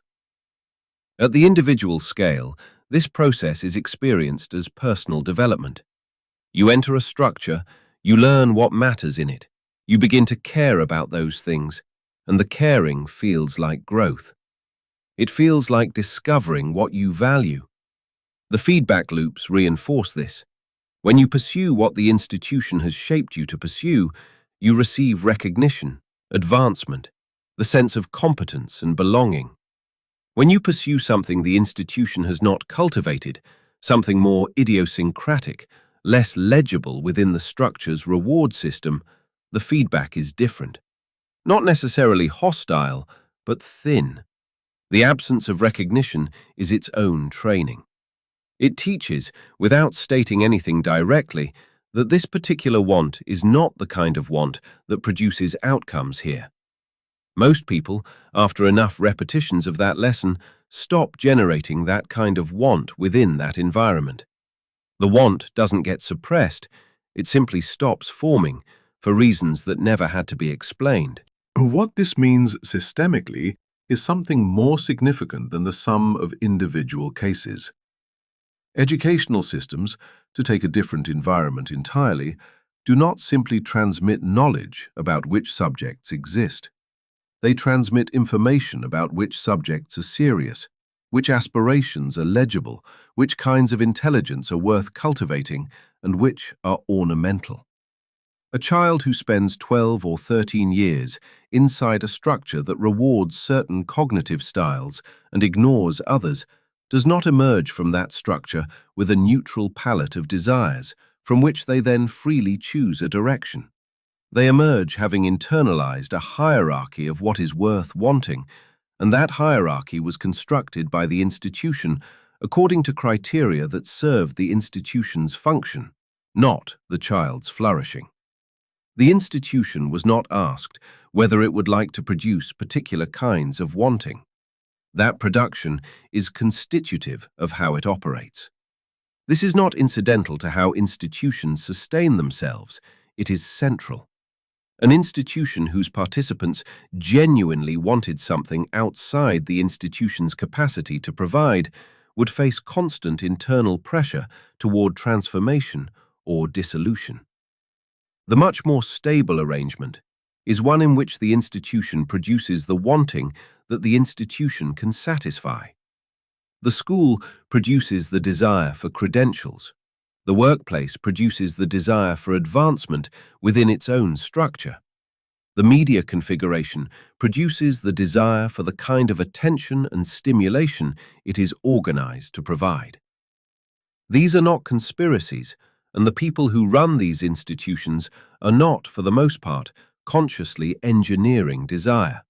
They are, most often, operating within structures they also inhabit, having been shaped by other institutions before this one.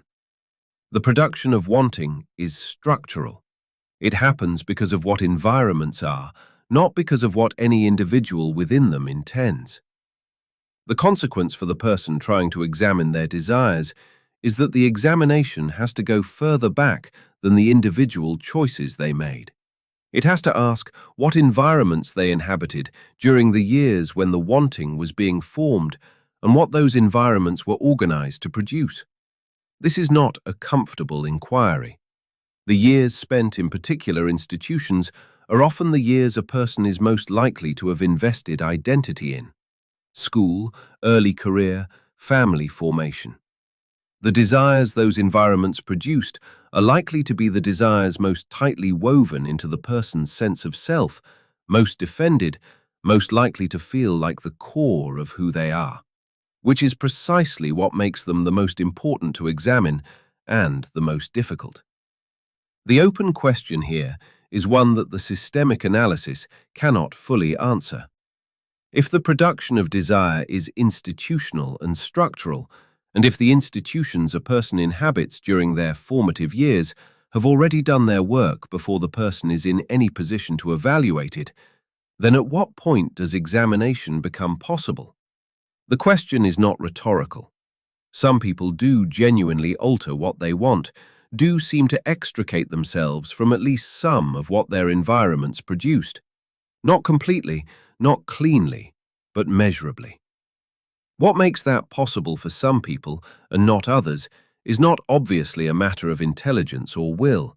It may have something to do with exposure to environments that contradict each other, where the desires one institution cultivated are not reinforced, but confused by what another institution rewards. Contradiction may be the condition under which the production process becomes visible. When everything a person has inhabited points in the same direction, the direction feels like nature. When the environments have been inconsistent, the construction shows through. Whether that visibility is enough, and what a person does with it when it appears, that remains genuinely open. There is a widely held assumption that renunciation is a movement toward the self, that the person who wants less, who withdraws from acquisition, who simplifies their life and declines what the surrounding culture offers, that this person is somehow closer to what they actually are. The stripping away of social desire feels like clarification. And that feeling is exactly what makes the assumption worth examining. Renunciation has an aesthetics. It has a recognizable silhouette, the person who leaves the high-earning career, who moves somewhere smaller and quieter, who owns fewer things and speaks about that ownership in a particular register. This is not a neutral description. The aesthetics of renunciation are themselves circulated through culture. They are sold in books, documented in articles, turned into a legible social identity that carries its own forms of recognition and status. The minimalist who has shed social desire is, structurally, a social type, as identifiable and as culturally reinforced as the professional climber they imagine themselves to have left behind. What this means is that the desire to want less is not exempt from the same analysis that applies to any other desire. It has a history, it has a market, it arrives in particular cultural moments with particular intensities, and those intensities correspond to conditions that are social, economic, and political, not purely interior. A person who turns toward renunciation in their mid-30s in a particular kind of economy, having inhabited particular kinds of institutional environments, is not simply discovering an inward truth. They are also responding to conditions, adopting a posture that their moment has made available and, in some circles, made prestigious. The complication deepens when you look at the conformity structures inside movements that explicitly reject conformity. Minimalism as a practice has its own rules of correct performance, its own signals of belonging, its own hierarchies of who is doing it properly. The person who renounces too selectively, who keeps the comfortable apartment while declaiming against consumer culture, is subject to a particular kind of social judgment from within the very community organized around rejecting social judgment. The irony is structural, and it is not resolved by sincerity. Someone can be entirely sincere in their desire for simplicity and still be operating inside a conformity pressure as real as the one they left. None of this means renunciation is always false or always borrowed. That would be the wrong conclusion. The point is more precise. Wanting less is not automatically purer than wanting more.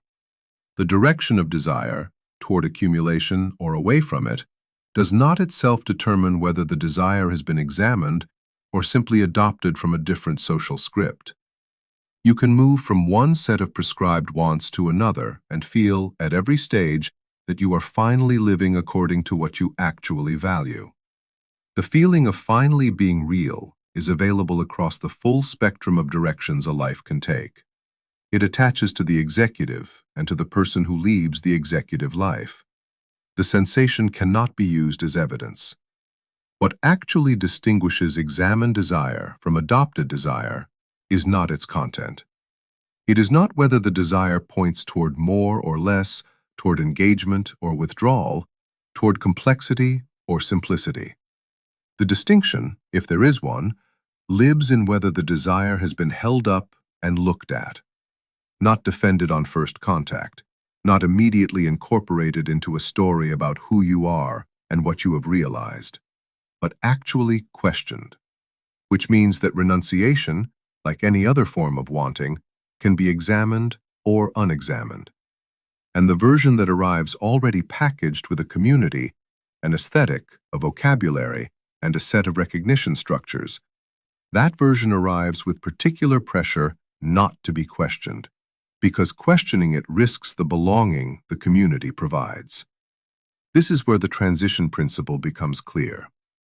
Every socially legible form of wanting, whether it looks like ambition or its opposite, arrives with infrastructure that discourages examination.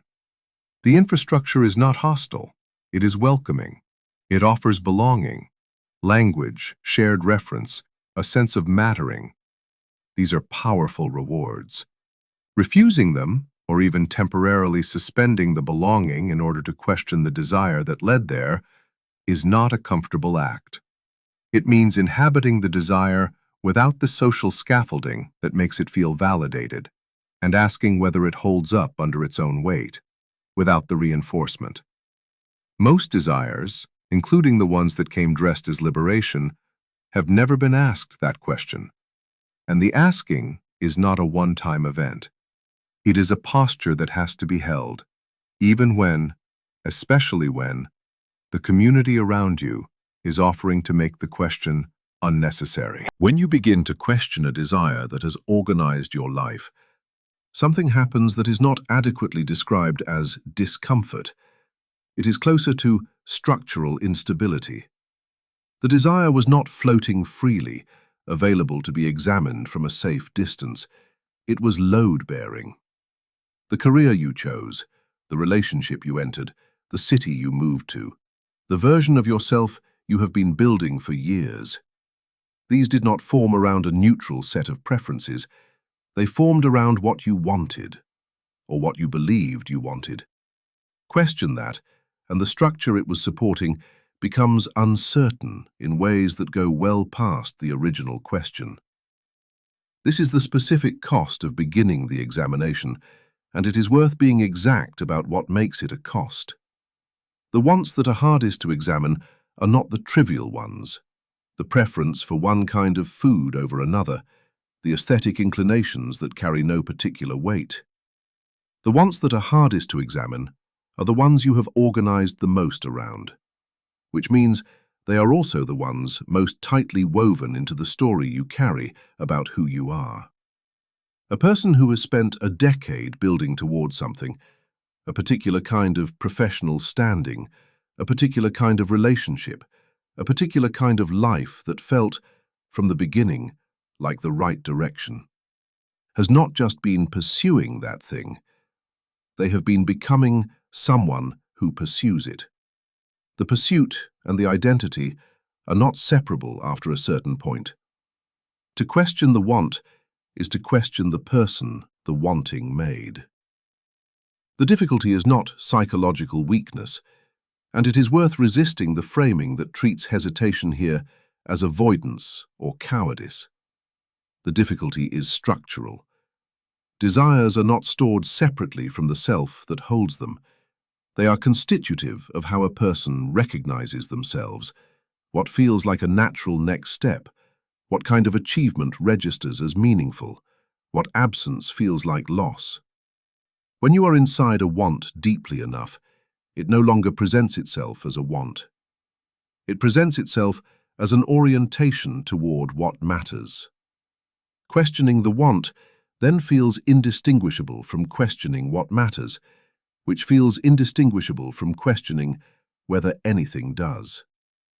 Think of someone who has spent the better part of a career in a field they entered with genuine drive, and who begins to notice that the drive has changed texture, that the thing compelling them forward now feels less like interest and more like momentum, like the continuation of what was started rather than active engagement with something wanted. That noticing is already the beginning of an examination. What follows is rarely clean.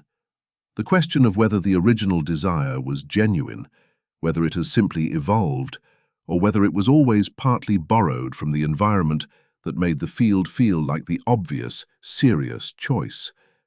That question does not arrive with an answer attached. What arrives instead is a loosening of the structure that the desire was sustaining. The job title, the accumulated expertise, the social identity of being someone in that field, the relationships built around shared professional investment, all of this becomes suddenly less stable, not because any external fact changed, but because the internal anchor shifted. The tension here runs in two directions at once.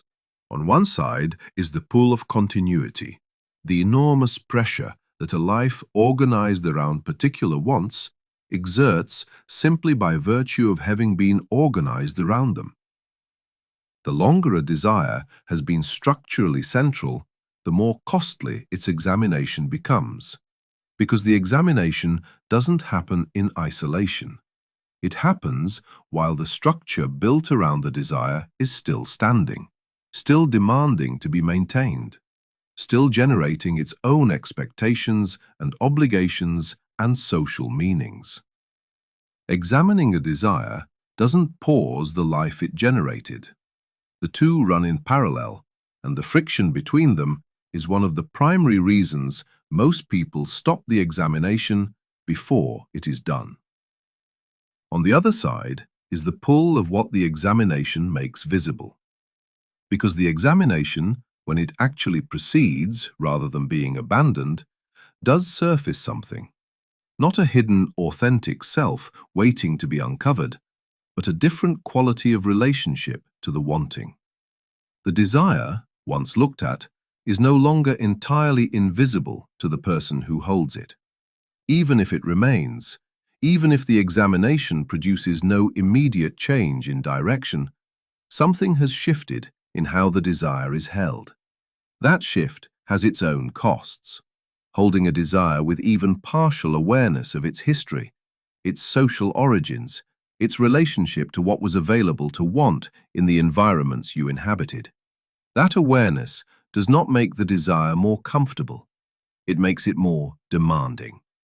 You can no longer fully inhabit it the way you could when it was entirely unconscious. You are now carrying both the desire and the awareness of the desire, and those are not the same weight. This is where the limit of any clean explanation becomes apparent. The calculus here is genuinely asymmetric, in a way that does not resolve neatly. Examining desire destabilizes identity, and the destabilization is real, sustained, and in some cases, irreversible. The person who genuinely questions the wants their life was built around is not in a position to simply return to the pre-examination state if they find the examination uncomfortable. The visibility, once it exists, persists. The question, once seriously asked, cannot be entirely unasked. This is not an argument against the examination. It is an argument for being honest about what the examination actually is. It is not a clean cognitive procedure. It is an event in the structure of a self. The human cost of this is specific and largely unacknowledged. It tends to be framed, in the cultures where introspection is valued, as growth, as a sign that the person is developing, deepening, becoming more fully themselves. But that framing elides the actual experience, which more often involves a period of genuine incoherence. The person is no longer quite who they were before the questioning started, but they have not yet become anyone defined by what the questioning has revealed. They are in motion between two states, and neither the motion nor the in-between state has much cultural support. The frameworks that exist tend to offer either the reassurance that everything will resolve clearly or the warning that resolution is impossible, and both miss what actually happens, which is something more partial, more ambiguous, and more continuous than either story allows. What partial resolution is available looks like this. The examination of a desire does not have to produce a verdict in order to be worthwhile. A desire that has been held up and genuinely looked at, not defended on first contact, not immediately incorporated into a narrative about growth or clarity, but actually questioned, has a different relationship to the person who holds it than a desire that has never been touched. The self that comes through that process is not purified or free of social formation. It is also not the same self that entered the examination. The change is not in the content of what is wanted necessarily. It is in the distance between the person and their wanting. A distance that makes it possible, at least sometimes, to say something about a desire that is neither a defense nor a dismissal. That distance is earned. It does not arrive by deciding to examine yourself. It arrives by sustaining the discomfort of the examination long enough for the desire to reveal something about where it came from, and then remaining with that revelation, rather than immediately resolving it into something more comfortable.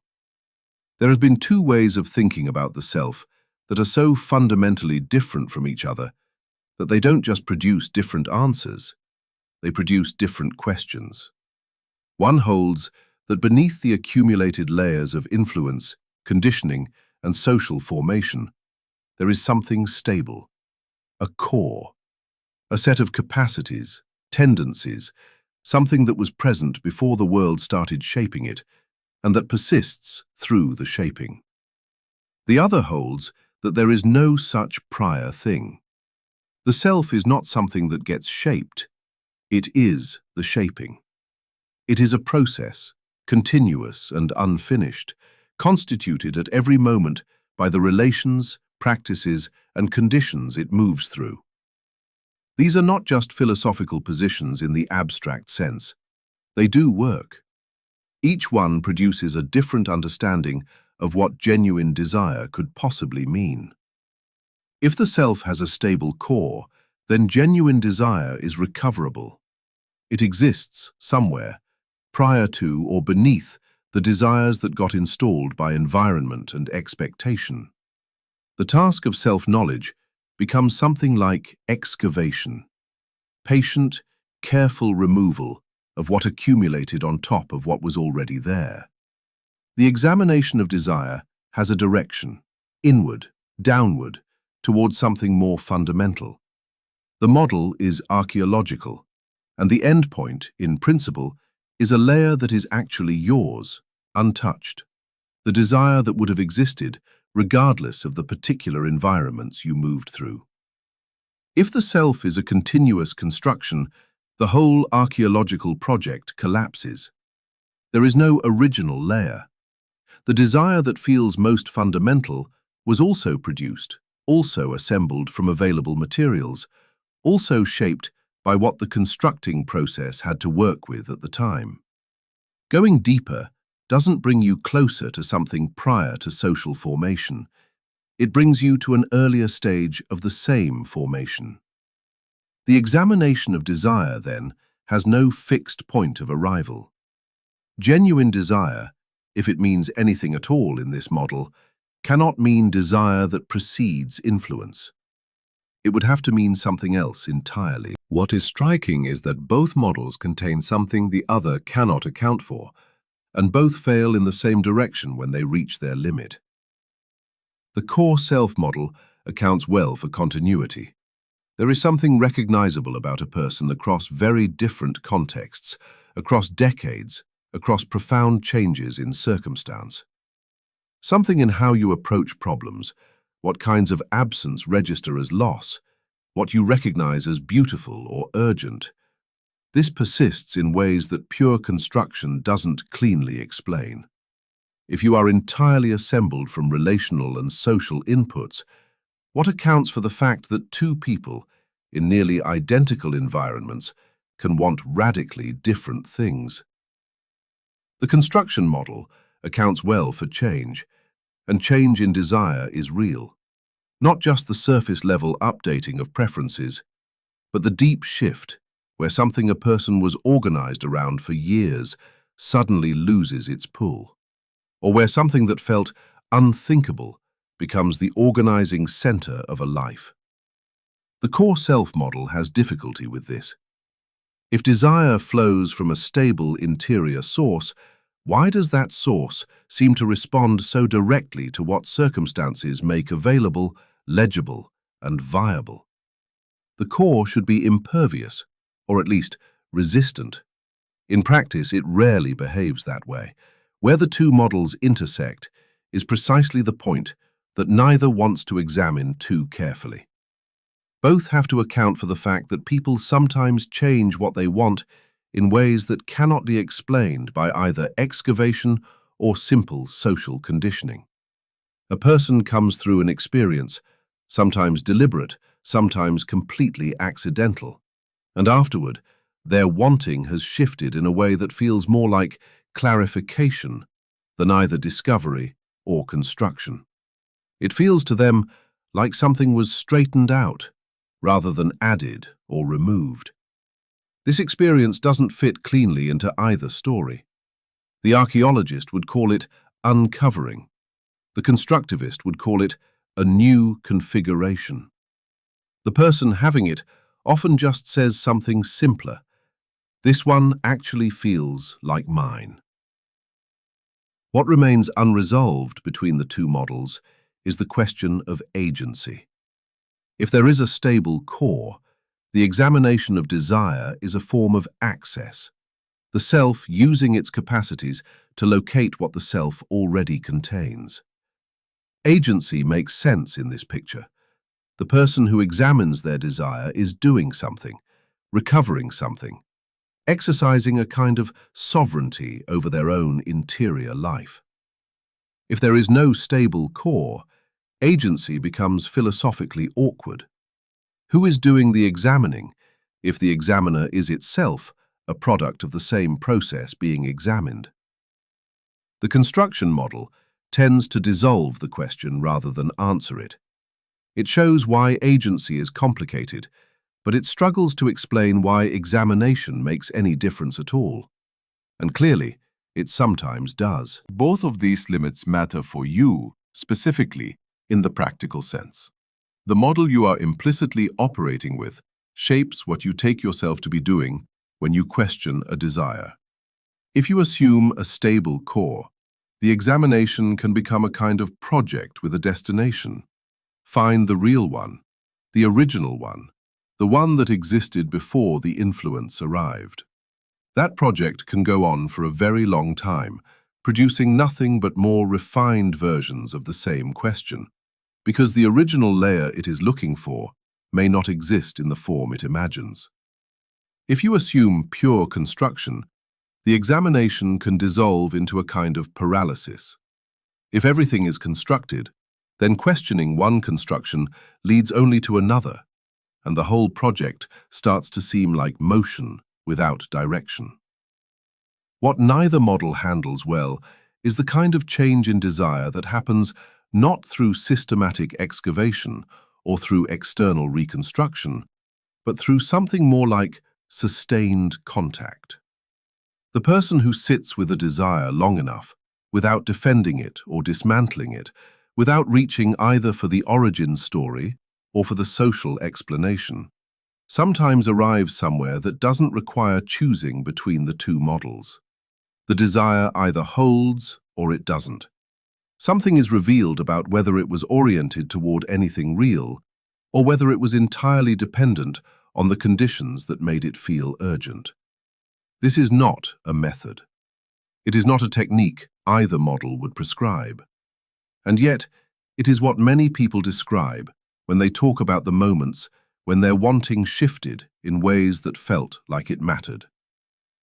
The tension between the two models stays open because it points at something neither can resolve. The self is neither entirely prior to its formation nor entirely reducible to it, which means genuine desire cannot be located either by going far enough inward or by mapping the full social history of a want. The question of what it means for a desire to be yours remains genuinely unresolved. And that unresolved state is not a failure of the inquiry. It is what the inquiry actually reveals. There is a difference between a desire you have looked at and a desire you have never touched. Not a difference in purity, not a difference in origin, not a difference in how much of it belongs to you versus to the world that formed you. The difference is in the relationship. A want that has been held up and examined, not defended reflexively, not immediately folded into a story about who you are, sits differently in the person who holds it. It has a different texture. That texture is what this distinction is actually pointing at. To understand what that means, the word examined needs to be defined more precisely because it carries assumptions that undermine the whole point. Examined does not mean explained. A desire can be fully explained, its social origins mapped, its family history traced, its relationship to available models reconstructed in careful detail, and remain entirely unexamined in the relevant sense. Explanation is an act of containment. You locate the desire within a structure of causes, and the location feels like understanding, and the understanding feels like a kind of mastery. The desire has been accounted for, but accounting for something is different from actually looking at it. To examine a desire is to remain in contact with it long enough that it reveals something about whether it is oriented toward anything real, whether it holds when the conditions that made it feel urgent are no longer actively present. This is the key insight, and it does not announce itself easily. A desire that has survived examination is not necessarily a desire that was found to be original or free of social shaping or recoverable from some layer prior to influence. It may be thoroughly conditioned in its content. What changes through examination is not the content. What changes is whether the desire holds on its own, without needing to be constantly sustained by the pressure that produced it. Some do. When the career ambition, the relationship structure, the lifestyle being built toward, gets actually looked at rather than defended on first contact, some of it persists. The examination doesn't dissolve it, it remains. And its remaining under that condition reveals something that no amount of explanation in advance could have told you. And some wants do not survive. They do not survive in the sense that when the pressure is temporarily lifted, the social validation, the comparison with others, the sense of what someone like you is supposed to be doing, the urgency drains out. The desire that felt so personal, so pressing, so obviously the right direction, turns out to have been substantially dependent on the conditions that kept it legible and rewarded. Take away the conditions, even briefly, and the want has less force than expected. That diminishment is data. It is among the most precise data available about where a particular desire was actually coming from. What you are left with, then, is not a test that separates the genuine from the conditioned. That binary is one the episode has been dismantling throughout. You are left with a relationship to a want that is qualitatively different from no relationship at all. The person who has genuinely examined a desire and found it persisting holds that desire differently than the person who has simply had it, acted on it, organized a life around it, and never once let it become uncertain. Both are pursuing something. The content may be identical. The relationship to the wanting is not. This is where the consequences extend past individual psychology into something more sustained. The desire that has never been examined is, in a structural sense, more brittle. It depends on the conditions that installed it remaining in place.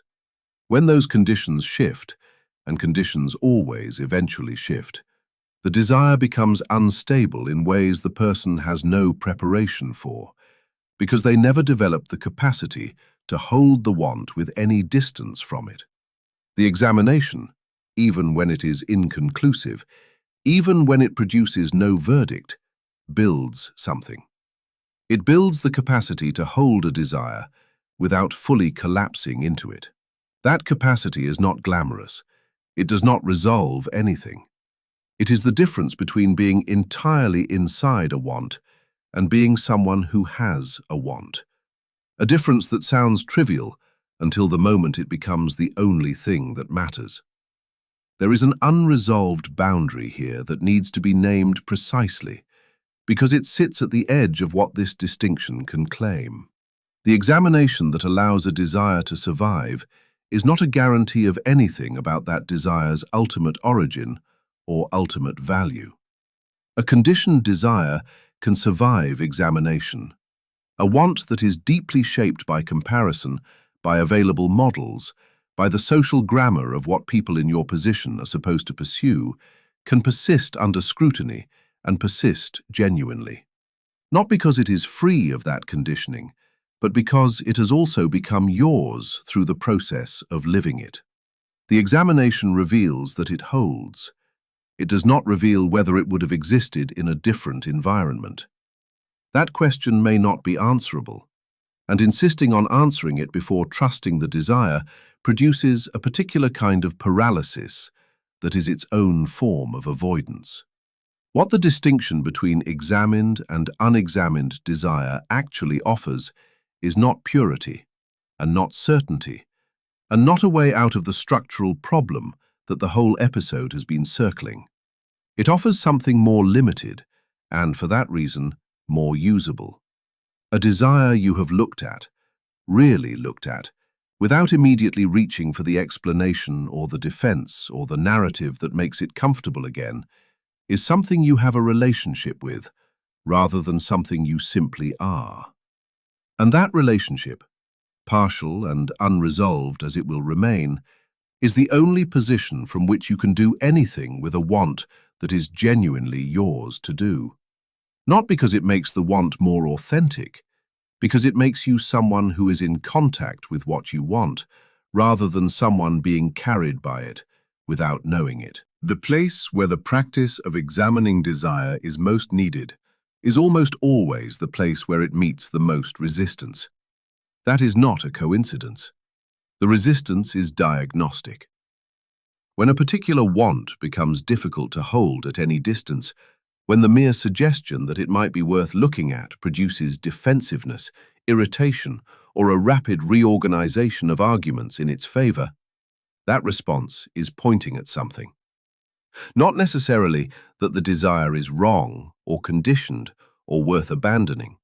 It is pointing at the fact that the desire has become load-bearing. It is holding something up that the examination would put at risk. Consider someone who reacts to any question about their professional trajectory with an impatience that is slightly disproportionate to the question. The question is mild, the reaction is not. What that gap reveals, often, is that the trajectory has become part of the structure of self. Not just something being pursued, but something that answers the deeper question of who this person is, and whether that amounts to something. The wanting and the being have fused, and the fusion is exactly what makes examination so difficult to begin and so urgent to attempt. The practice itself is not a method. There is no sequence of steps that produces clarity about which desires are carrying social weight and which ones have a different kind of ground. What exists is something more like a posture, a way of holding your own wanting that you either move toward or away from, depending on conditions that are themselves partly out of your control.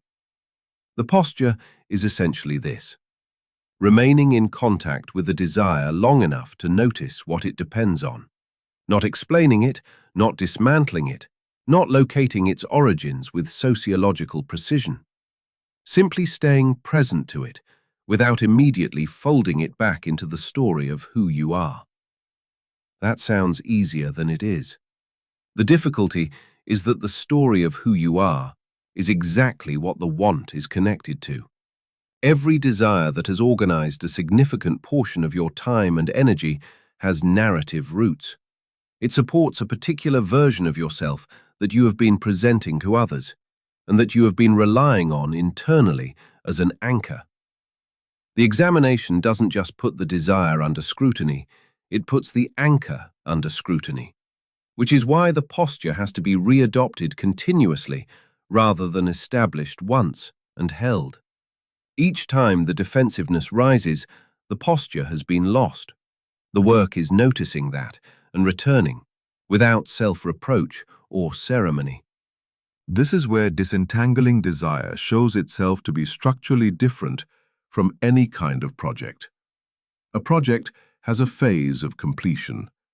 You identify what you're working on, you apply effort, you reach a point where the work is done or sufficiently done. The examination of desire has no such point. The conditions that produce conditioned wanting do not stop operating because you became aware of them. The social grammar of what someone like you is supposed to want does not become inaudible once you have heard it once.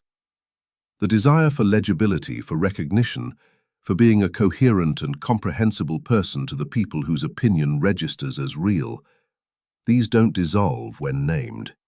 They persist, often with considerable force, and the posture of examination has to be re-encountered each time they reassert themselves, as though the examination had never happened. This is not a counsel of futility. The readoption of the posture is not the same as starting over. Something accumulates, not in the form of a purified desire or a self finally free of social formation, but in the form of a slightly different relationship to the experience of wanting itself. The person who has encountered their defensiveness around a particular desire and stayed with it, rather than retreating into explanation, they have built something. It is not a conclusion about the desire. It is more like a tolerance for the uncertainty about the desire. And that tolerance, however partial, changes what you can do next. There is a specific limit to where this goes, and the limit is important to mark.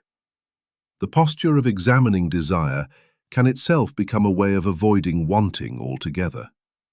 The person who has decided that all desire is suspect, that every want they notice deserves to be interrogated before acted on, that nothing should be trusted until it has survived sustained scrutiny, that person has converted a practice of awareness into a form of paralysis dressed as rigor. The examination ceases to be in service of living and becomes a substitute for it. This is a recognizable pattern, and it tends to attract people who found the initial insight about conditioned desire genuinely useful, and then extended it past the point where it was still useful. The posture serves the wanting. It is not a replacement for it. The goal, if the word goal applies at all, is something like this: a self that can want things, pursue them, be moved by them, and still retain enough relationship to the wanting that it can notice when the desire is carrying weight it wasn't chosen to carry. That is already a substantial thing to maintain. It does not require that every desire be examined before it is acted on. It requires that the capacity for examination remains alive and is turned toward the places where the defensiveness is highest, because that is where the most is at stake and where the least examination is typically happening. The posture is most resisted where it is most needed. That observation, sitting at the edge of the whole argument about desire, is perhaps the simplest and the most unsettling thing that can be said. You can usually locate the desire most worth examining by noticing the one you were least willing to have named just now. The question that opened this episode has not disappeared: whether genuine desire is recoverable, what it even means for a desire to be yours, remains as structurally difficult now as it was when the question was first raised. What has changed is the shape of the difficulty. It is clearer now, and more specific, and in some ways more uncomfortable for being clearer. The self that wants is not a stable entity that existed before the world began forming it. That was the first complication, and it does not get easier to sit with. The instrument of examination and the thing being examined were made by the same process. You cannot step outside that to get a clean reading. The paradox is real, and no amount of careful introspection dissolves it, because introspection is also something you learn to do in a particular way, shaped by particular assumptions about what the interior of a person contains and what it means to look there. And then there is the desire for approval, the want to be legible, recognized, comprehensible to the people whose opinion registers as real. That particular desire does not present itself as conditioned. It presents itself as love, as belonging, as the basic human orientation toward other people that makes a life livable. Dismantling it, even partially, does not feel like freedom. It feels like something is being taken away that you hadn't realized you couldn't afford to lose. That is why it is the most powerful of all the conditioned wants, because the cost of examining it feels existential in a way that examining career ambition or lifestyle preferences does not. What connects that to the question of identity is not incidental. The wants that are most resistant to examination are the ones that have become structural. They are holding the sense of self in place. Question the desire, and the self that was organized around that desire becomes uncertain. That is not metaphor. That is what actually happens, and it is the real reason most examination stops before it reaches anything important. The discomfort is not incidental to the practice, it is the practice. The places where the defensiveness rises highest are exactly the places where the most is at stake, and therefore where the examination is most needed and most consistently avoided. The examined desire, the one that has been held without immediately defending it, without reaching for the explanation that makes it comfortable again, sits differently than the desire that has never been touched. Not because it is purer, not because its origins are cleaner, not because it has been freed from the social formation that produced it, because it has been looked at, because there is now a relationship to it, rather than simply an identity with it. That relationship is partial and unresolved, and will remain so. It does not answer the question of origin. What it does is change what you can do next. A desire you are in contact with is something you can work with. A desire that is simply carrying you without your knowledge that you are being carried is something different altogether. The attempt to escape conditioning entirely produces its own conditioned ideal. Authenticity, self-knowledge, the rejection of social expectation. These are socially circulated values with their own histories and markets and conformity pressures. There is no position outside the system from which to evaluate the system. The person who has shed all conventional ambition and lives by different values has often only migrated to a different structure of belonging, with its own grammar of what is wanted and what is shameful to want. What remains, then, is something more limited than liberation and more usable than clarity.